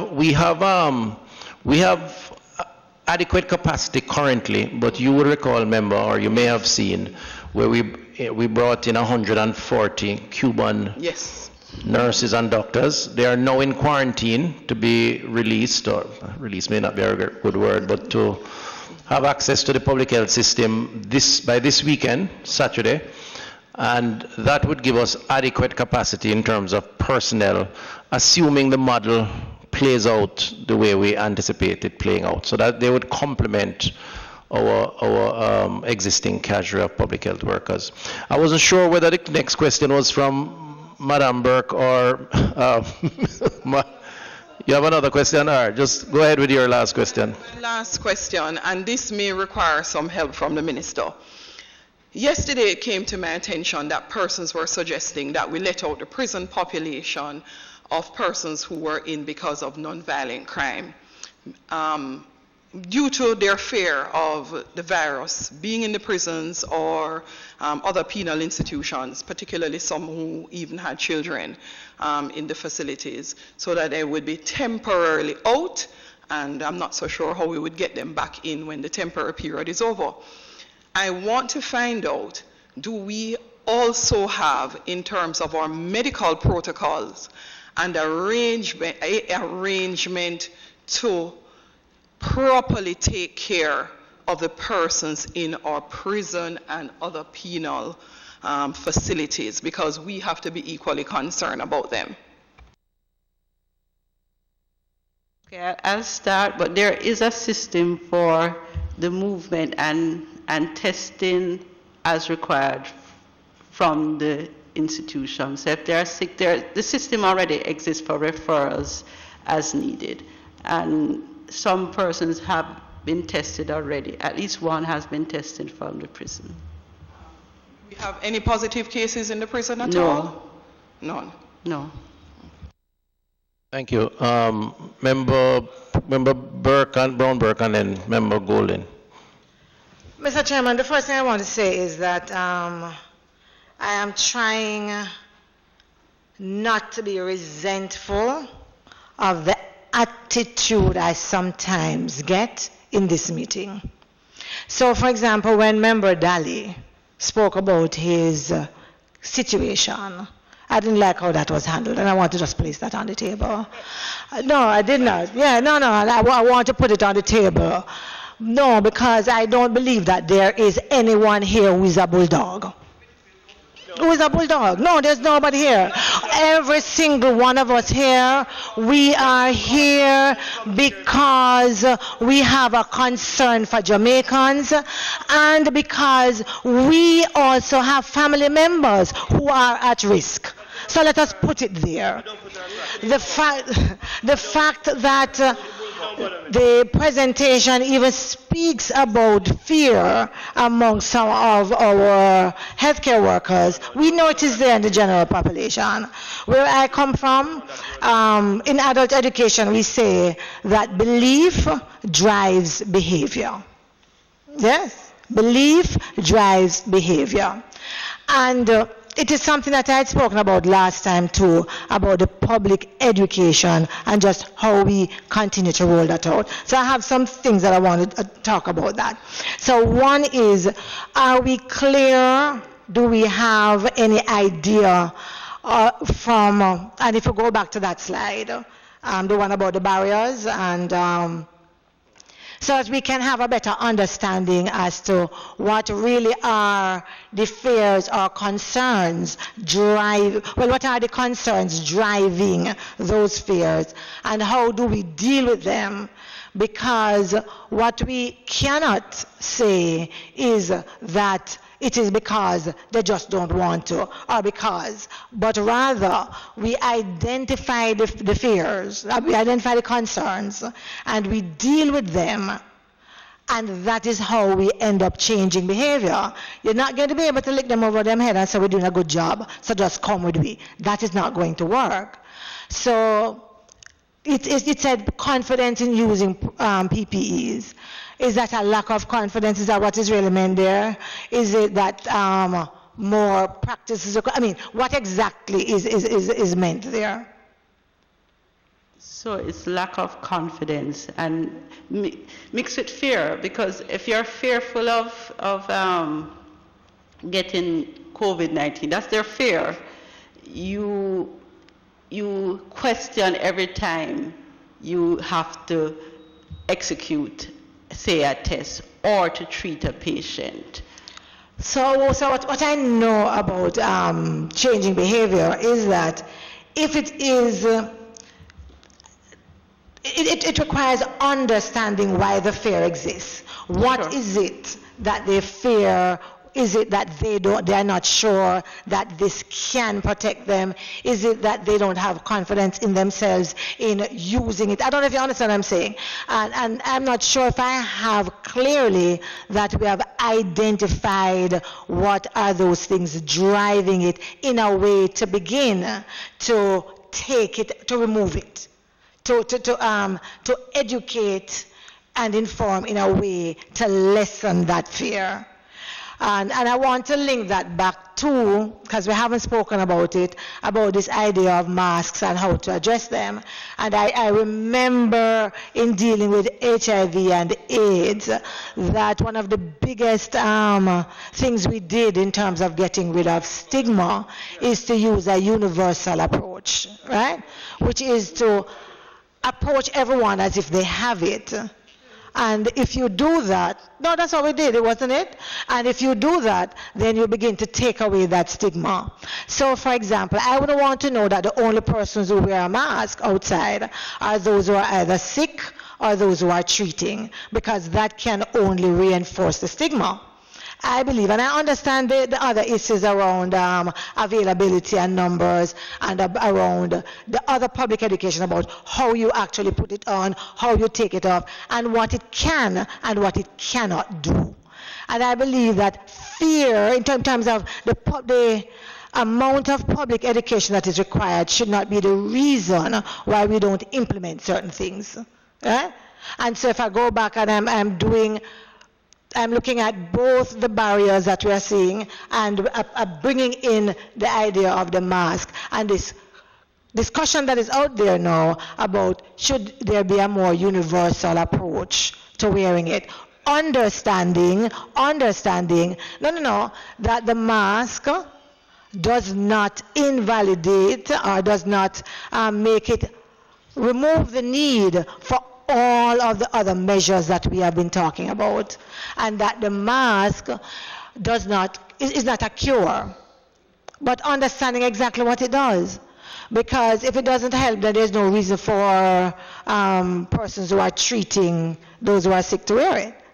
So I'm just saying that I believe that we could have a deeper discussion around it, and we need, in looking at removing or reducing stigma, to look at universal. And that's my first question, and I want to make my comments on Member, that. after those two, I'm going to have to go to Member Golden. So no. can you, and then we will have to come back That is the to you. reason why I asked when you were allowing Member Holness to speak in that way. Member, just and if you have another quick one, we'll take it. But I The one really need that I to. started before, when I was So stopped I and come- told that was not the time to do it, Right. so let me just go ahead and do it. Is the one around, no, don't tell me about not succinct, some other people not succinct. Is the one around who gets tested, if you remember that I started with that. No, we have not said. Let me tell you what leaves me uncomfortable and what I am not comfortable with. If individuals turn up with influenza-like illnesses, when Dr. Epsakar was saying at the hospital, yes, that who would be tested, it would be individuals who would need to be hospitalized. I think that's what you said. And that's my understanding, that if they turn up with flu-like illnesses, but were not known to be close contacts and were not in any other area, that they would not necessarily be tested. I remember asking that question, and that is where it was heading. I just need a yes or no for that one, to be able to just ask a follow-up, because I don't want to assume. So they are likely to be tested under number 5, because all A&E hospital, public hospital that have an accident or casualty department would be testing for influenza-like illness. When did this come in? So they are included in the 78th Sentinel site. So they would, you're saying now they would automatically be tested? They already were included in testing, because in the 78 Sentinel sites are the public hospitals that already had an accident and emergency. So they would be tested. Initially it was just 10%. We have enhanced that in hoping that we'll capture more. When did you change it to that? Not the 10, but everybody? Everybody 2 weeks ago. 2 weeks. Okay. And prior to that, we introduced all SARI at Sentinel site. Yeah. 3 weeks. 3 weeks. Okay, fine. So I leave that. I go back. I go now to, let me do, is it the last one? Yeah. There are really 2 issues I really want to deal with. One has to do with the public education around those individuals who are experiencing anything at all. So sometimes we like to think that the only persons we need to be able to go after is to say to them, when you get to this stage, when you have shortness of breath, then call us for this and for that. I believe that people would be much more comfortable if you said, if you have these simple symptoms, runny nose, do this. If you have, I don't know if you understand, if you have some simple things, this is what you need to do. You really don't need to start worrying unless you see these signs. And although we have, and I've gotten some flyers, so I've seen some of that, I still believe that the public education is not getting to where it needs to go. And I am saying that, and I want it to be very clear, that I'm not saying that you are not doing. I am saying it, I'm looking at the results. And I am saying that based on just going into some communities and talking to individuals, seeing them and seeing their behavior. In many places, some of the behaviors have not changed. And I know that there are 2 sides to that behavior change. And I want us, whenever we are looking at it to understand that there are some individuals whose living conditions do not permit them to do some of the things we're asking them to do. And I don't want us to think that, and this is, allow me to finish with this one, and I'm talking about the physical distancing that we're talking about. The living conditions of some people just do not provide that. I am very clear that we have to talk about individual responsibility, and we have to get individuals as much as possible to follow the measures. At the same time, I know that there are some conditions, really under dense conditions, that are not conducive to that. And I would like, when we're talking, not to broad brush everyone as being irresponsible, and to remember that we speak as privileged individuals, and we have to remember that there is a group that is not as privileged as we are and whose conditions are not ours. Thank you, member. Just to clarify quickly before Dr. Webster-Carr just finish, there is no intention to muzzle or to restrict or indeed to disrespect any member of the committee, and so I hope Member Daly did not take my intervention as being in any way an attempt at doing that. Secondly, I must tell the chairman, I don't take things personally, and I have a very, very high tolerance level. Right. But for you to indicate that it might be, what was the word? Yes, I was trivial to test. No, and I test and didn't. test. No. Hold on. No. I am glad you have corrected yourself as the Minister of Health and the chairman. For it to be construed that for people to want to test or test is irresponsible was unfortunate. No. But you have corrected yourself. Member, again, your words are misleading. I never said anybody was irresponsible. I said we have to be careful we don't send a signal that is tantamount to requiring all of Jamaica to feel that they need to be tested, when practically it's not possible, and it's not done anywhere. Because that could be an irresponsible message, but I was never accusing anyone of being irresponsible. I was saying we have to be careful we avoid sending a message that is an irresponsible message, just to be clear. And on your point, member, about taking responsibility, the messaging of taking personal responsibility is not tantamount to saying that all of Jamaica is responsible, but I do believe we can all accept that some persons have not abided by the rules of engagement, the new procedures that we have introduced, and that is going to put them and the rest of us at risk. So we have to manage that very carefully. Doc, you want to just answer those quickly, and let me move on to Member Golden to just... Mr. Chairman, I'm not sure about your comments in relation to what I have said, and I made it very clear on both sides. One, that people must take personal responsibility, and I also called out that there are some instances where it is not conducive and it is very difficult, and I do not want those ignored, and I do not want those to be trivialized, and that's the point I was making. Point taken. Okay. We will consider the suggestion about messaging, but just to say, we all appreciate the public health intervention that needs to be done. I think you're saying probably how we message is not adequate, or we're not getting the message out. We are trying to do some KPB quickly, as well as some focus group and some in-depth interviewing, trying to understand how we can get the message out a little better. There is a group we met yesterday, and working with Statin, we're trying to get that out very, very quickly, meaning probably, hopefully as close as next week, to start that process of looking at how we're messaging and how we can improve the messages and how is it reaching to the public. So we get the point that you're making, and we are trying to see how we can improve that. Who get tested?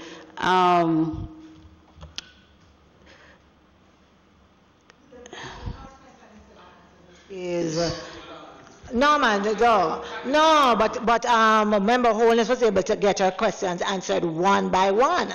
Yeah, and there was no problem with that, so don't go there. No, the first question, which was really around what are all of the issues, if we have identified all of the issues driving those fears and what we're doing about those. Okay, so we are still trying, while we still make a fix, because we are seeing how we can address the situation, then still working it out. So we have been having discussions sometimes every day, 3 o'clock every day, including MAJ, NAJ, and a wide area, trying to distill out what are the issues. So and then we also have smaller group meeting with these persons. So we are trying to find out, even while we are putting in intervention, to correct them. Thank you, Member. Member Golding. Thank you, Chairman. I just want to start by thanking you, Dr. Webster-Carr, for your attendance today and the clear and calm way in which you've attempted to respond to the questions, and for the work that you and your team at the Ministry, and indeed all health professionals, are all the efforts you're making to try and help Jamaica get through this as best we can. So I just want to put on record my gratitude to you for that. And I'm sure that sentiment is shared by everybody here today in the chamber. I have 3 quick points. First of all, community transmission. We're talking about it as if it is something to come. I don't know whether it's here or it's anticipated to come, but that's not the question I'm making. What I want to ask you is, in relation to densely populated areas where physical distancing is impossible effectively because of the living conditions that people are in, mainly in urban areas, but pockets in perhaps some semi-rural areas as well. What is the public health response in anticipation of community spread in those areas to try and minimize the infection of vulnerable persons who are at high risk? What are we doing in anticipation of that to ensure that we minimize fatalities from community spread in those areas? That's my first question. The second question I have is in the testing protocol that's on the screen, item 6, where who should be tested includes asymptomatic close contacts. How are we defining what a close contact is for that purpose? The point was the point was already made about we having additional testing capacity that is not being fully utilized, and the idea of focusing on at-risk persons and trying to use the test as much as we can with the capacity that we have. That point was made. The third point I have relates to persons who are incarcerated. Mrs. Holness spun it in a particular way, but the point that was trying to be made was that those incarcerated facilities of incarceration, correctional facilities, are effectively high-risk clusters because of the overcrowded conditions that exist in many of them in the country and the conditions of living in them. And the idea was that, and this is not unique to Jamaica, the idea was that in order to minimize that risk, in anticipation of that becoming a problem, we hope it will not, but in anticipation of it, should not some thought be given to reducing the numbers there by taking out the low risk? And what we mean low risk here, meaning persons who are low risk from a national security point of view, that some other arrangement be made for them so that they are not in those facilities and the numbers are reduced, non-violent offenders and so on. That was a point I think that was made by Senator Scott Motley based on what the discussions that are taking place elsewhere, not just in Jamaica. That was my third point. So the question is, first point, what are we doing in anticipation of community spread in densely populated areas where physical distancing is not the reality and is not practical? Secondly, what do we mean by close contacts for the 6th item in the protocol, asymptomatic close contacts? Who comes within that definition? What is a close contact for that purpose? And thirdly, what can we do to reduce the risk of community spread within the correctional facilities? Let me, you want to go first? Because some of these questions may relate more to me. So let me just take a first plug, and I'll have the clinician come in after.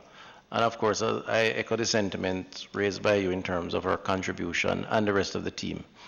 The issue of densely populated communities represents for us a high-risk group. And there are several high-risk groups that are factored in the conversation around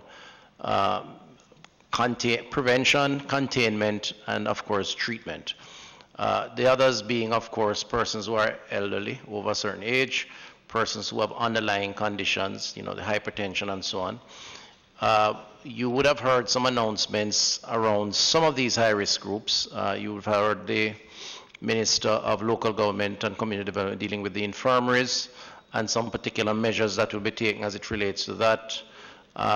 The 65 years and older, or persons, 75,000 persons who are in the public health system who have hypertension or diabetes, who are now or will be taken out and reassigned to private practitioners to reduce crowding.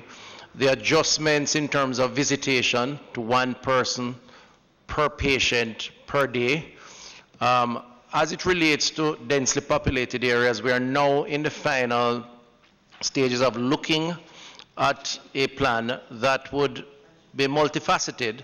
It would address, in the first instance, which all of us need to be in touch with, the public education component.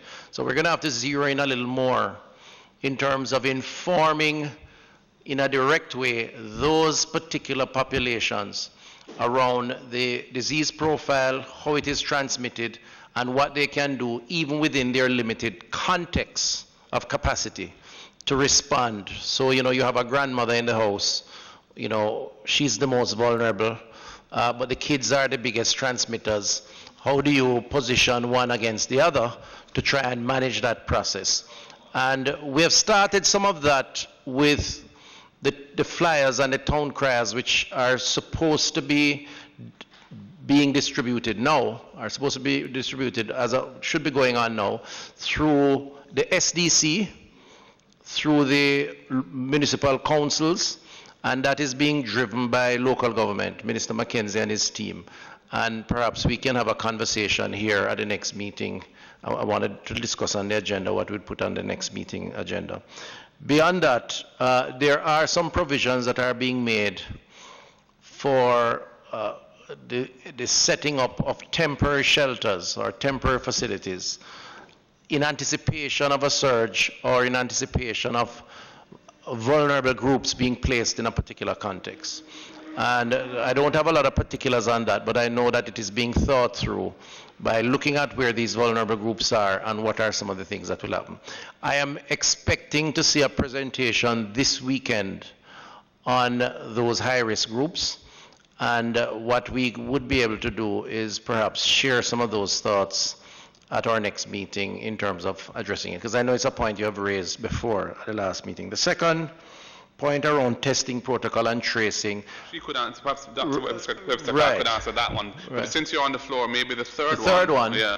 The third one around testing incarcerated. Incarceration. Right. So the same would apply. Anyone who is institutionalized in that manner or otherwise is considered a vulnerable or a high-risk group. And in our prisons, the conversation with the Ministry of National Security around how they treat with the prevention first, because ultimately it would have to be imported in the institution. So issues around visitation and what people take in to be given to inmates, whether it's food, containers, that sort of thing. There is a protocol that, as I understand it, is to be worked out. Now, I cannot say that included in that protocol was releasing low-risk persons, as you had suggested.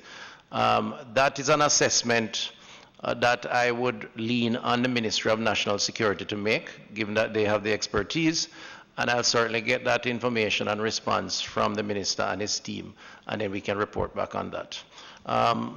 Can you respond to the Sure. testing? The close contacts are household contacts.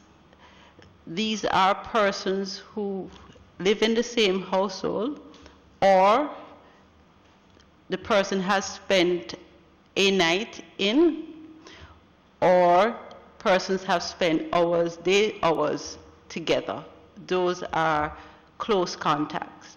We also include conveyance, which is like a taxi, or somebody drove you from one place to the next place for hours or greater than 15 minutes, then that would be considered close contacts, and those are the persons who will be tested. If the person, for example, had just come and tell you hi, even gave you a hug, and then went on their way, that would not be considered a close contact.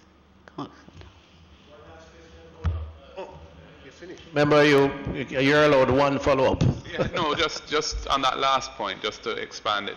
So, for example, if you attended a function a few weeks ago and you were in close proximity to somebody who ended up being positive and got sick, but that function may have lasted an hour and a half or 2 hours, you wouldn't necessarily be considered a close contact for this purpose.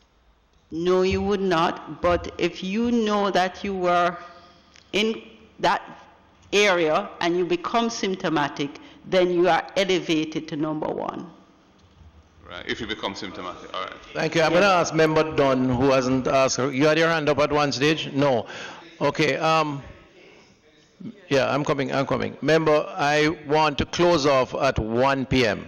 So I'm going to ask Member Guy, who says he has 2 quick burning issues, and then we have some other issues to settle upon. You're volunteering him to yield to you. Okay, quickly. Can you confirm? I'm very happy seeing the map of the COVID cases. Can you confirm it? Because that's my last question, really, apart from a comment on any other business. That St. Thomas, Trelawney, and Hanover, there are no cases of the COVID-19. St. James? Oh, no, Trelawney, Hanover, and St. Thomas.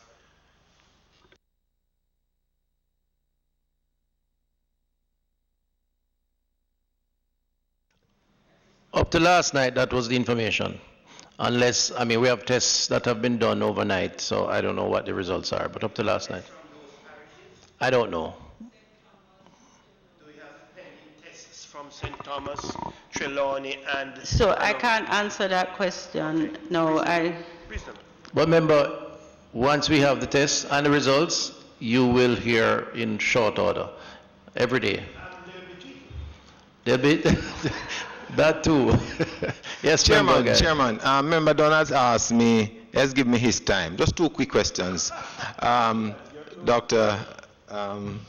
Webster-Carr, you indicated that some barriers to the testing were, 1, the availability of universal transport medium for the tests, and secondly, PPEs for the staff. I'm asking if there's adequate amount of that, probably Minister too, in light of the fact that the MAJ and the Nurses Association of Jamaica and the Medical Doctors Association have come out to say there are adequate PPEs being given. How do you reconcile that against your barrier here now? Because there is concern that there isn't enough there for the... Can I respond to that? Yesterday we had a meeting with the MAJ, the executive of the MAJ. In fact, the Honorable Prime Minister chaired the meeting, a virtual meeting, and we went through the issue of personal protective equipment, PPEs, and I think there was general consensus because we presented the actual inventory list that we have adequate supplies to last us 2 to 3 weeks based on the usage rate that was determined, and that in the process there were additional supplies on order, and some would be coming in next week, the following week. In other words, we should be in a position to replenish. There were 1 or 2 items which we felt may have been under the 2 to 3 weeks, and so we had to do some rush arrangements to get, I think one of them was face mask, if I'm not mistaken. We have supplies, but we needed more. face shields, sorry. And in fact, we're now exploring a local manufacturer who has made through 3D printing a face shield that we think could possibly work. So the answer to your question is 2 to 3 weeks with other supplies on order. Minister, I want to thank you for that, but there's something that I raised some time ago in the Parliament in Minister's statement to you, that please ensure that the supply chain management is checked so that you don't have that particular problem. Part of the challenge, member, and I hear you and I accept your concerns, and it represents a concern for me too. Part of the challenge that I think we have to be sensitive to is the extraordinary nature of the current global context where a lot of the supplies are sourced. I was referring to external supply. I'm talking about within the system here. Oh, you mean the management? Yes, the management within the system here. Got you. No, that's very important. And in fact, you may have heard where the police made a breakthrough and arrested 4 persons linked to the Kingston Public Hospital heist of critical equipment. So yes, the management of the inventory is absolutely critical, and I've asked them to review the process in that regard. And my final thing, Minister, was to you, not Dr. Webster-Carr. I don't want you to make the analogy being drawn. I think I've come across well in respect of that the whole aspect that you mentioned about the irresponsibility of testing, that we may be going the route like the number of confirmed cases with dengue. This is much different, and the whole aspect of transparency and so is what the nation wants. And I think that we would be irresponsible, all of us, if we do not ask for that particular type of transparency. Point taken, member, except I don't recall mentioning dengue in the narrative, but all right, I hear you on the dengue issue. No, I am not suggesting that you cannot probe or ask the questions and even to make the recommendations. That's the nature of this committee, and we appreciate and welcome suggestions. All I'm saying is I just want us to manage the expectations of the population and keep it in the realm of what is practical, what is realistic, and indeed what are the best practices. And there's a delicate balance there. That's the only point I'm making. All right, can we move on now to no, Member Dunn doesn't have a question. I want to move on to the next. So let me just firstly thank, not that I'm asking her to leave, but thank Dr. Webster-Carr for sharing. I know she has a team. Please convey our thanks to your team. The epidemiology unit is critical to the forecasting and the assessment of the information, and I really want to say thanks to her. The item B, additional ministries and agencies to committees deliberation. Wanted to get members' view. Remember now we had said last week that this is substantially a public health special select committee, but to the extent that there are areas of public health that you think are not covered in this type of presentation, I'm prepared to listen to what members are thinking and would be willing to invite other persons to help us to appreciate the public health response. So I want to ask members their views on that, if there is any particular area. Now, the vulnerable group is, I think, a relevant point, and Ministry of Local Government and Community Development, I think, could actually play a role there. So we could invite a representative from that ministry to appear here next time around to give us a synopsis of that, if that's okay. As well as Labour and Social Security. Yeah. Okay. And you know, Minister, I'm glad that you asked that last question, because last night I got a call from a farm worker who came back and has been quarantined for 2 weeks. Mm-hmm. And he says that he needs to know how he can manage to support his family during this particular period. And if he's to obey the dictates of the state in that he's going to self-quarantine, he will do it. But he can't allow his family and his children to starve. I don't know if the farmer money don't come at Horace, but the truth is, Minister, we need to find out what, and that's why the Ministry of Labor and Social Security needs to be part of it. All right, so I'll take that under advisement. Okay, for the next meeting, we'll make a note of that. The Ministry of Labor and a representative who is involved currently in some of the support efforts to just give us an overview next. Not just farm workers, generally. Yeah, but we could. Okay, in terms of any other, before I go to any other business, I want to just reiterate also that the point around testing, which seems to have dominated conversation here, I will take it on board, and I will include it in the conversation that we're having over the next number of days, and just raise the concerns that have been raised, and seek to provide to members additional information if where necessary, so that we can have a better grasp or understanding. And if there is a need for adjustments, we will take that on board also. Just want to reflect Chairman, that. The Cobas machine, 382 per 8-hour day. If we do 3 shifts, it would, if we have the need to that, we can do 1,000 plus. Right. Oh. We don't have we have never had a capacity issue to date. The issue is the method and the protocol of testing. But I hear you. Because we had to train our people, which is what CARFA came here and did. No, we had to bring it. CARFA team but CARFA team came in and trained our people. Anyway, let's PAHO, not CARFA, PAHO. Let me just say too, so that's, the testing issue is an issue which I'll make a note of. The other is the vulnerable groups, which Member Bunting has raised.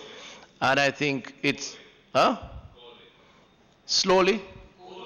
Golding, sorry, right.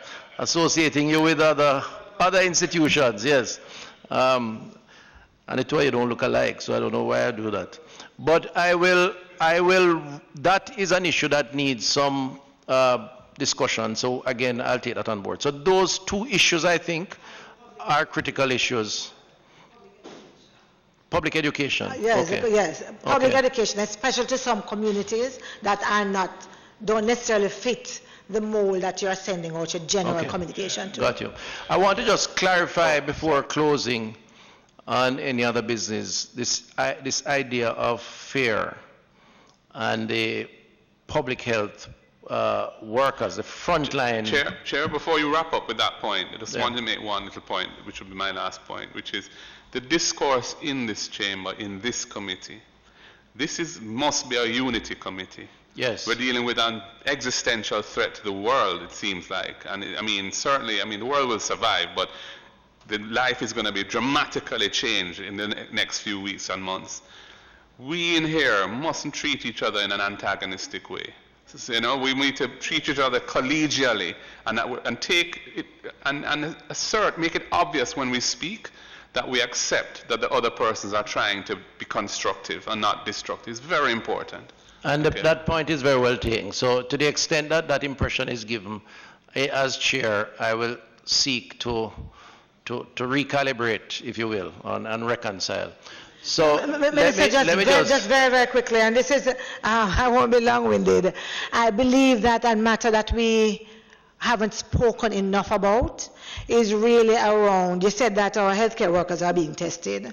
Persons want to know, because we see elsewhere in the world how healthcare workers are treated, and it pains our heart. And I believe that we want to know that they are being treated well. And so people want to know what is the protocol for testing them, how often are they tested. I think that we need to give the public a little bit more about how we are treating our frontline staff to make sure that we are comfortable.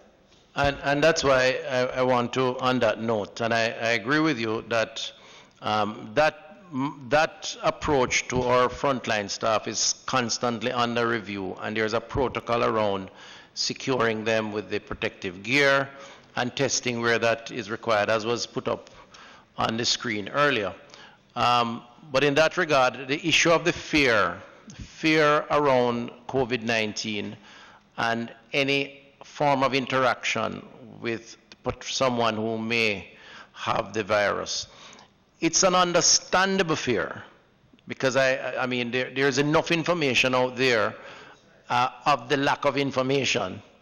In other words, there's enough information that we know very little about what we are dealing with to justify the concerns around the fears that exist. And healthcare workers are humans.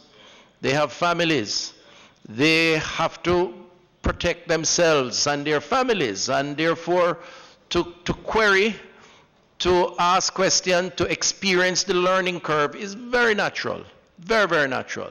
Our obligation to them is to give them the protection, the support that they need to do their jobs. And that is what we want to do.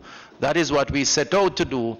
And indeed, I believe that is what we're doing to date. And I have always said, when I meet and I discuss the issue with them or the associations, to the extent that they have concerns, let us discuss those concerns so that we can address them quickly, because we cannot overcome this without their efforts on the front line. And so we shouldn't make heavy weather about the fact that there is fear of the unknown, and that extends to all of us, including frontline staff. What we should do, I think, is to redouble our efforts and see as part of our duty, giving them all the support they need so that they can do what they have to do. The logistics, I am told, of taking a swab sample is that when you insert that device in your nostril to the back of your throat, one of the sort of involuntary response is a cough or a sneeze. Now let's face it, no matter how much protective gear you have on, the prospects of someone coughing and sneezing at you while you are taking the sample, which is almost predictable, which means potentially that the virus is now through droplets certain to spread if that person is positive. It has to be a frightening experience. Has to be. So we really have to just understand and give support. And that's what we're setting out to do. I want to just make that clear. So, ladies and gentlemen, if there are no other business or issues to raise, the time is now 4 minutes after 1 p.m. The date for the next meeting, is that something that we can decide on here? No. I want to ensure that we have the consensus that the members spoke about earlier. There was an issue with the virtual meeting because of the, was it because of still waiting on some technical issues here? I mean, I have no problem meeting here because we're small in numbers and we can practice social or physical distancing. But so if it's not possible because Parliament is not fully prepared, then we may have to meet again in this fashion. Is that all right? We try to keep the meetings within 2 hours. Ventilation, I mean, enclosed rooms, is, you know, there's a lot of thinking emerging about that. Right. I mean, that, you know, open areas where breeze blows is much better than enclosed spaces. And in fact, temperate climates and so on where people are in enclosed spaces, it seems to be where the thing is ravishing, you know. Right. So my own preference is if Parliament can get Zoom up and running, business Zoom, 20 US a month, and just get it done for the period of the crisis so we can all participate, the media can be there by Zoom, that would be my preference. And that is what... it can be done, we'd have to meet again, but it's really suboptimal and risky. That's what we have been practicing, most of my meetings now are Zoom meetings for that reason. So we're going to encourage the management of Parliament to look at it. I'll have some conversations with them, and we will send out an advisory then, but I would certainly want to see a meeting next week. We were saying a Tuesday, but there were some issues with clashes with other parliamentary committee meetings. PAC, okay. So if we can't do Tuesday, we probably would have to go back to... PAC is not meeting until we can meet virtually. Oh, they've Yeah. taken that decision? Yeah. All right, so could we apply that same rule to this committee and hope that the meeting takes place sooner rather than later, the virtual meeting? This may be a more important, huh? Okay, all right, so we'll aim for next Tuesday, is that good? We try to get local government or Ministry of Labor in to have a conversation and all that. That's fine? Okay, all right, so we'll aim for that, 10 o'clock. Meeting is adjourned. Any proposer? Okay, Member Golding, seconded by Member Brownberg. Thank you very much.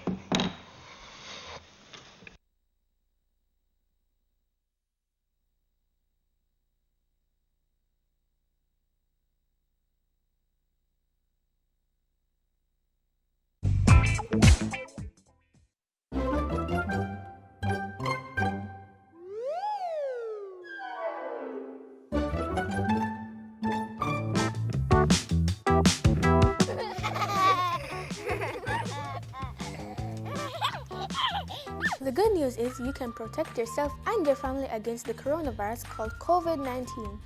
Wash your hands more. The more you wash your hands, the less likely you will pass on the virus.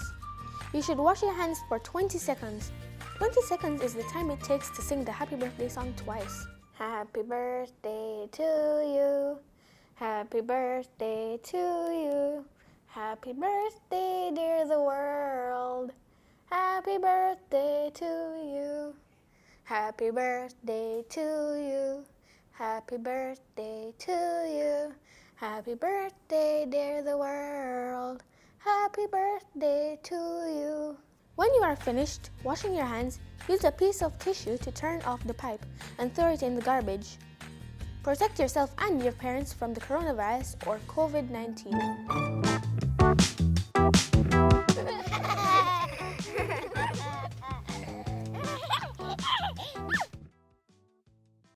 How can we assist people who are blind and visually impaired during this novel coronavirus COVID-19 period? There are simple ways to help them navigate our streets and sidewalks, but many people are worried about social distancing. Not to worry, you can simply guide them with the sound of your voice, walking beside or in front of them. Let your voice be the helping hand you give them.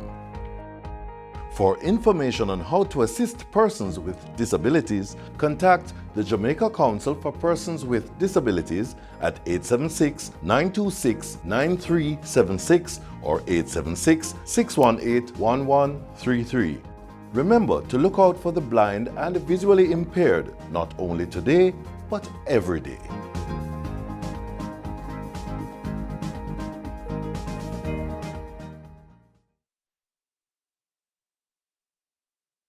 The Ministry of Labour and Social Security has been working assiduously to help to contain the spread of the dreaded coronavirus COVID-19. And I believe that it is my duty as Minister to encourage employers and business operators to put the proper mechanisms in place to protect workers and customers and themselves.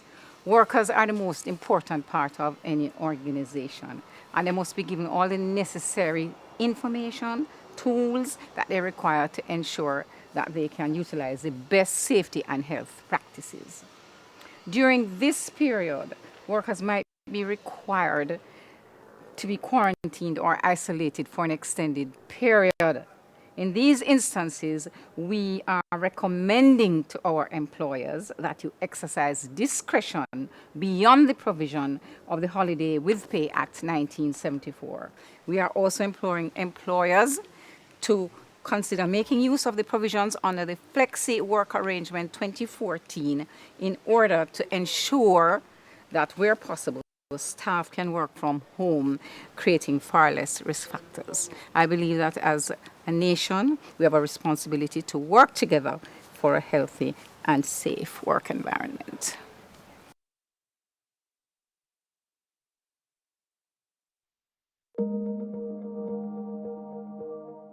This is a critical time in our nation's history. I want to take this opportunity to commend and thank all the members of the Ministry of National Security team involved in fighting crime and a health epidemic on the front line. The members of the Jamaica Constabulary Force, members of the Jamaica Defense Force, members of the Passport, Immigration and Citizens Agency, working with the Ministry of Health in the case of the COVID outbreak, but at all times in the front line defending Jamaicans. I want to pay respect for the professionalism and commitment of the Jamaica Constabulary Force, our premier law enforcement agency, which is on the front line at all times in both cases of violence against individuals, communities, and the activities of gangsters throughout Jamaica. I want to recognize the effort they have put on the front line in areas of violence and outbreak of this insidious disease currently with us from COVID-19. I want to express the appreciation of a grateful nation and a thank you from the Ministry of National Security and this government. Your effort is not only laudable, we recognize the sacrifice and taking personal risks and risks which even extended to your family. We recognize the stress it brings on and want to assure you that the Ministry of National Security will in fact provide you with whatever is required for your personal safety. But beyond that, as you continue the struggle to protect our country, I want to express again the appreciation and thanks of a grateful nation. Thank you.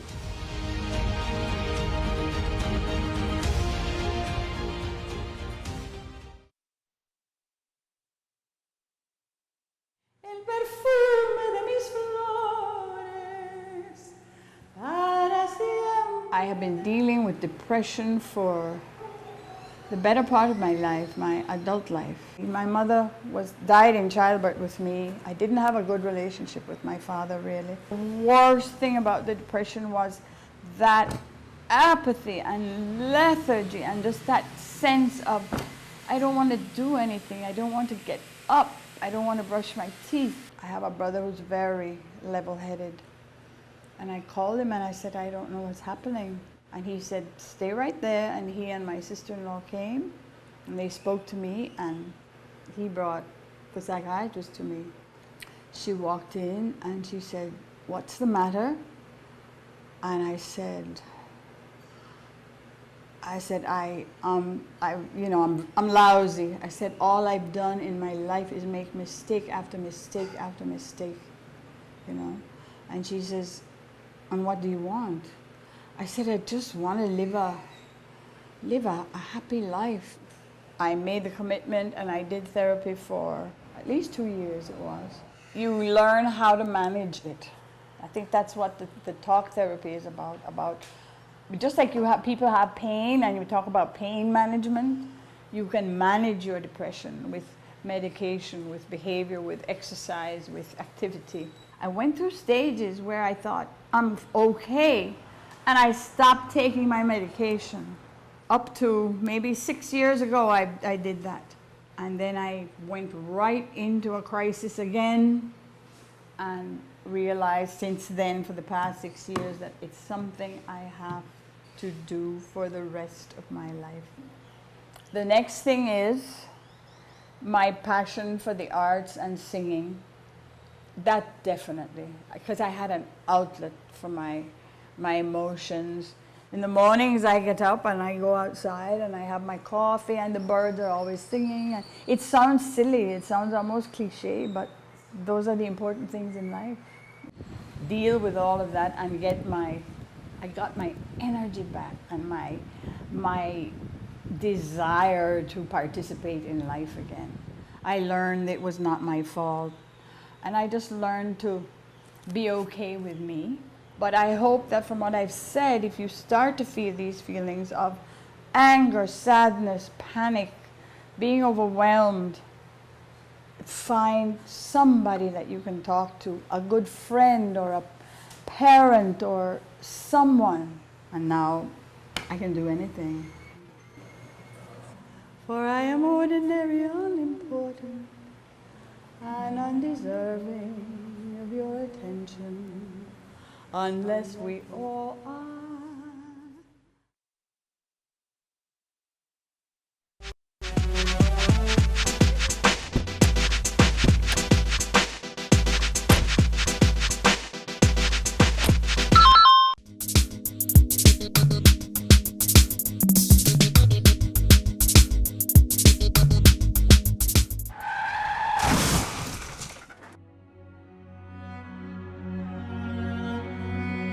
Take your safety seriously.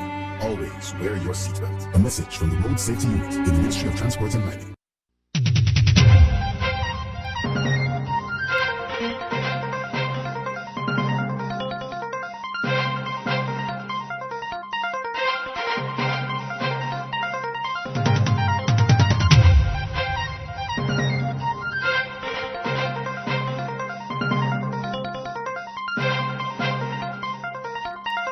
It's Thursday, April 2. This is the news on PBCJ. I'm Carol Francis. The island has now recorded 44 cases of COVID-19. Minister of Health and Wellness, Dr. Christopher Tufton, provided an update at a digital press conference on Wednesday. Jamaica has recorded its third COVID-19 patient death. The third patient is a 41-year-old male from Westmoreland who had a travel history from the UK. He tested positive on March 23rd. He had some underlying conditions, and experienced renal failure, and regrettably passed away today, earlier this afternoon. The second patient, who died yesterday, cause of death is still under investigation, and we did send out a statement with some particulars, but we are going to reserve final conclusion until those investigations are completed. Jamaica now has a total of 44 confirmed cases of COVID-19. That's the next important announcement to note. Today we received information from the National Influenza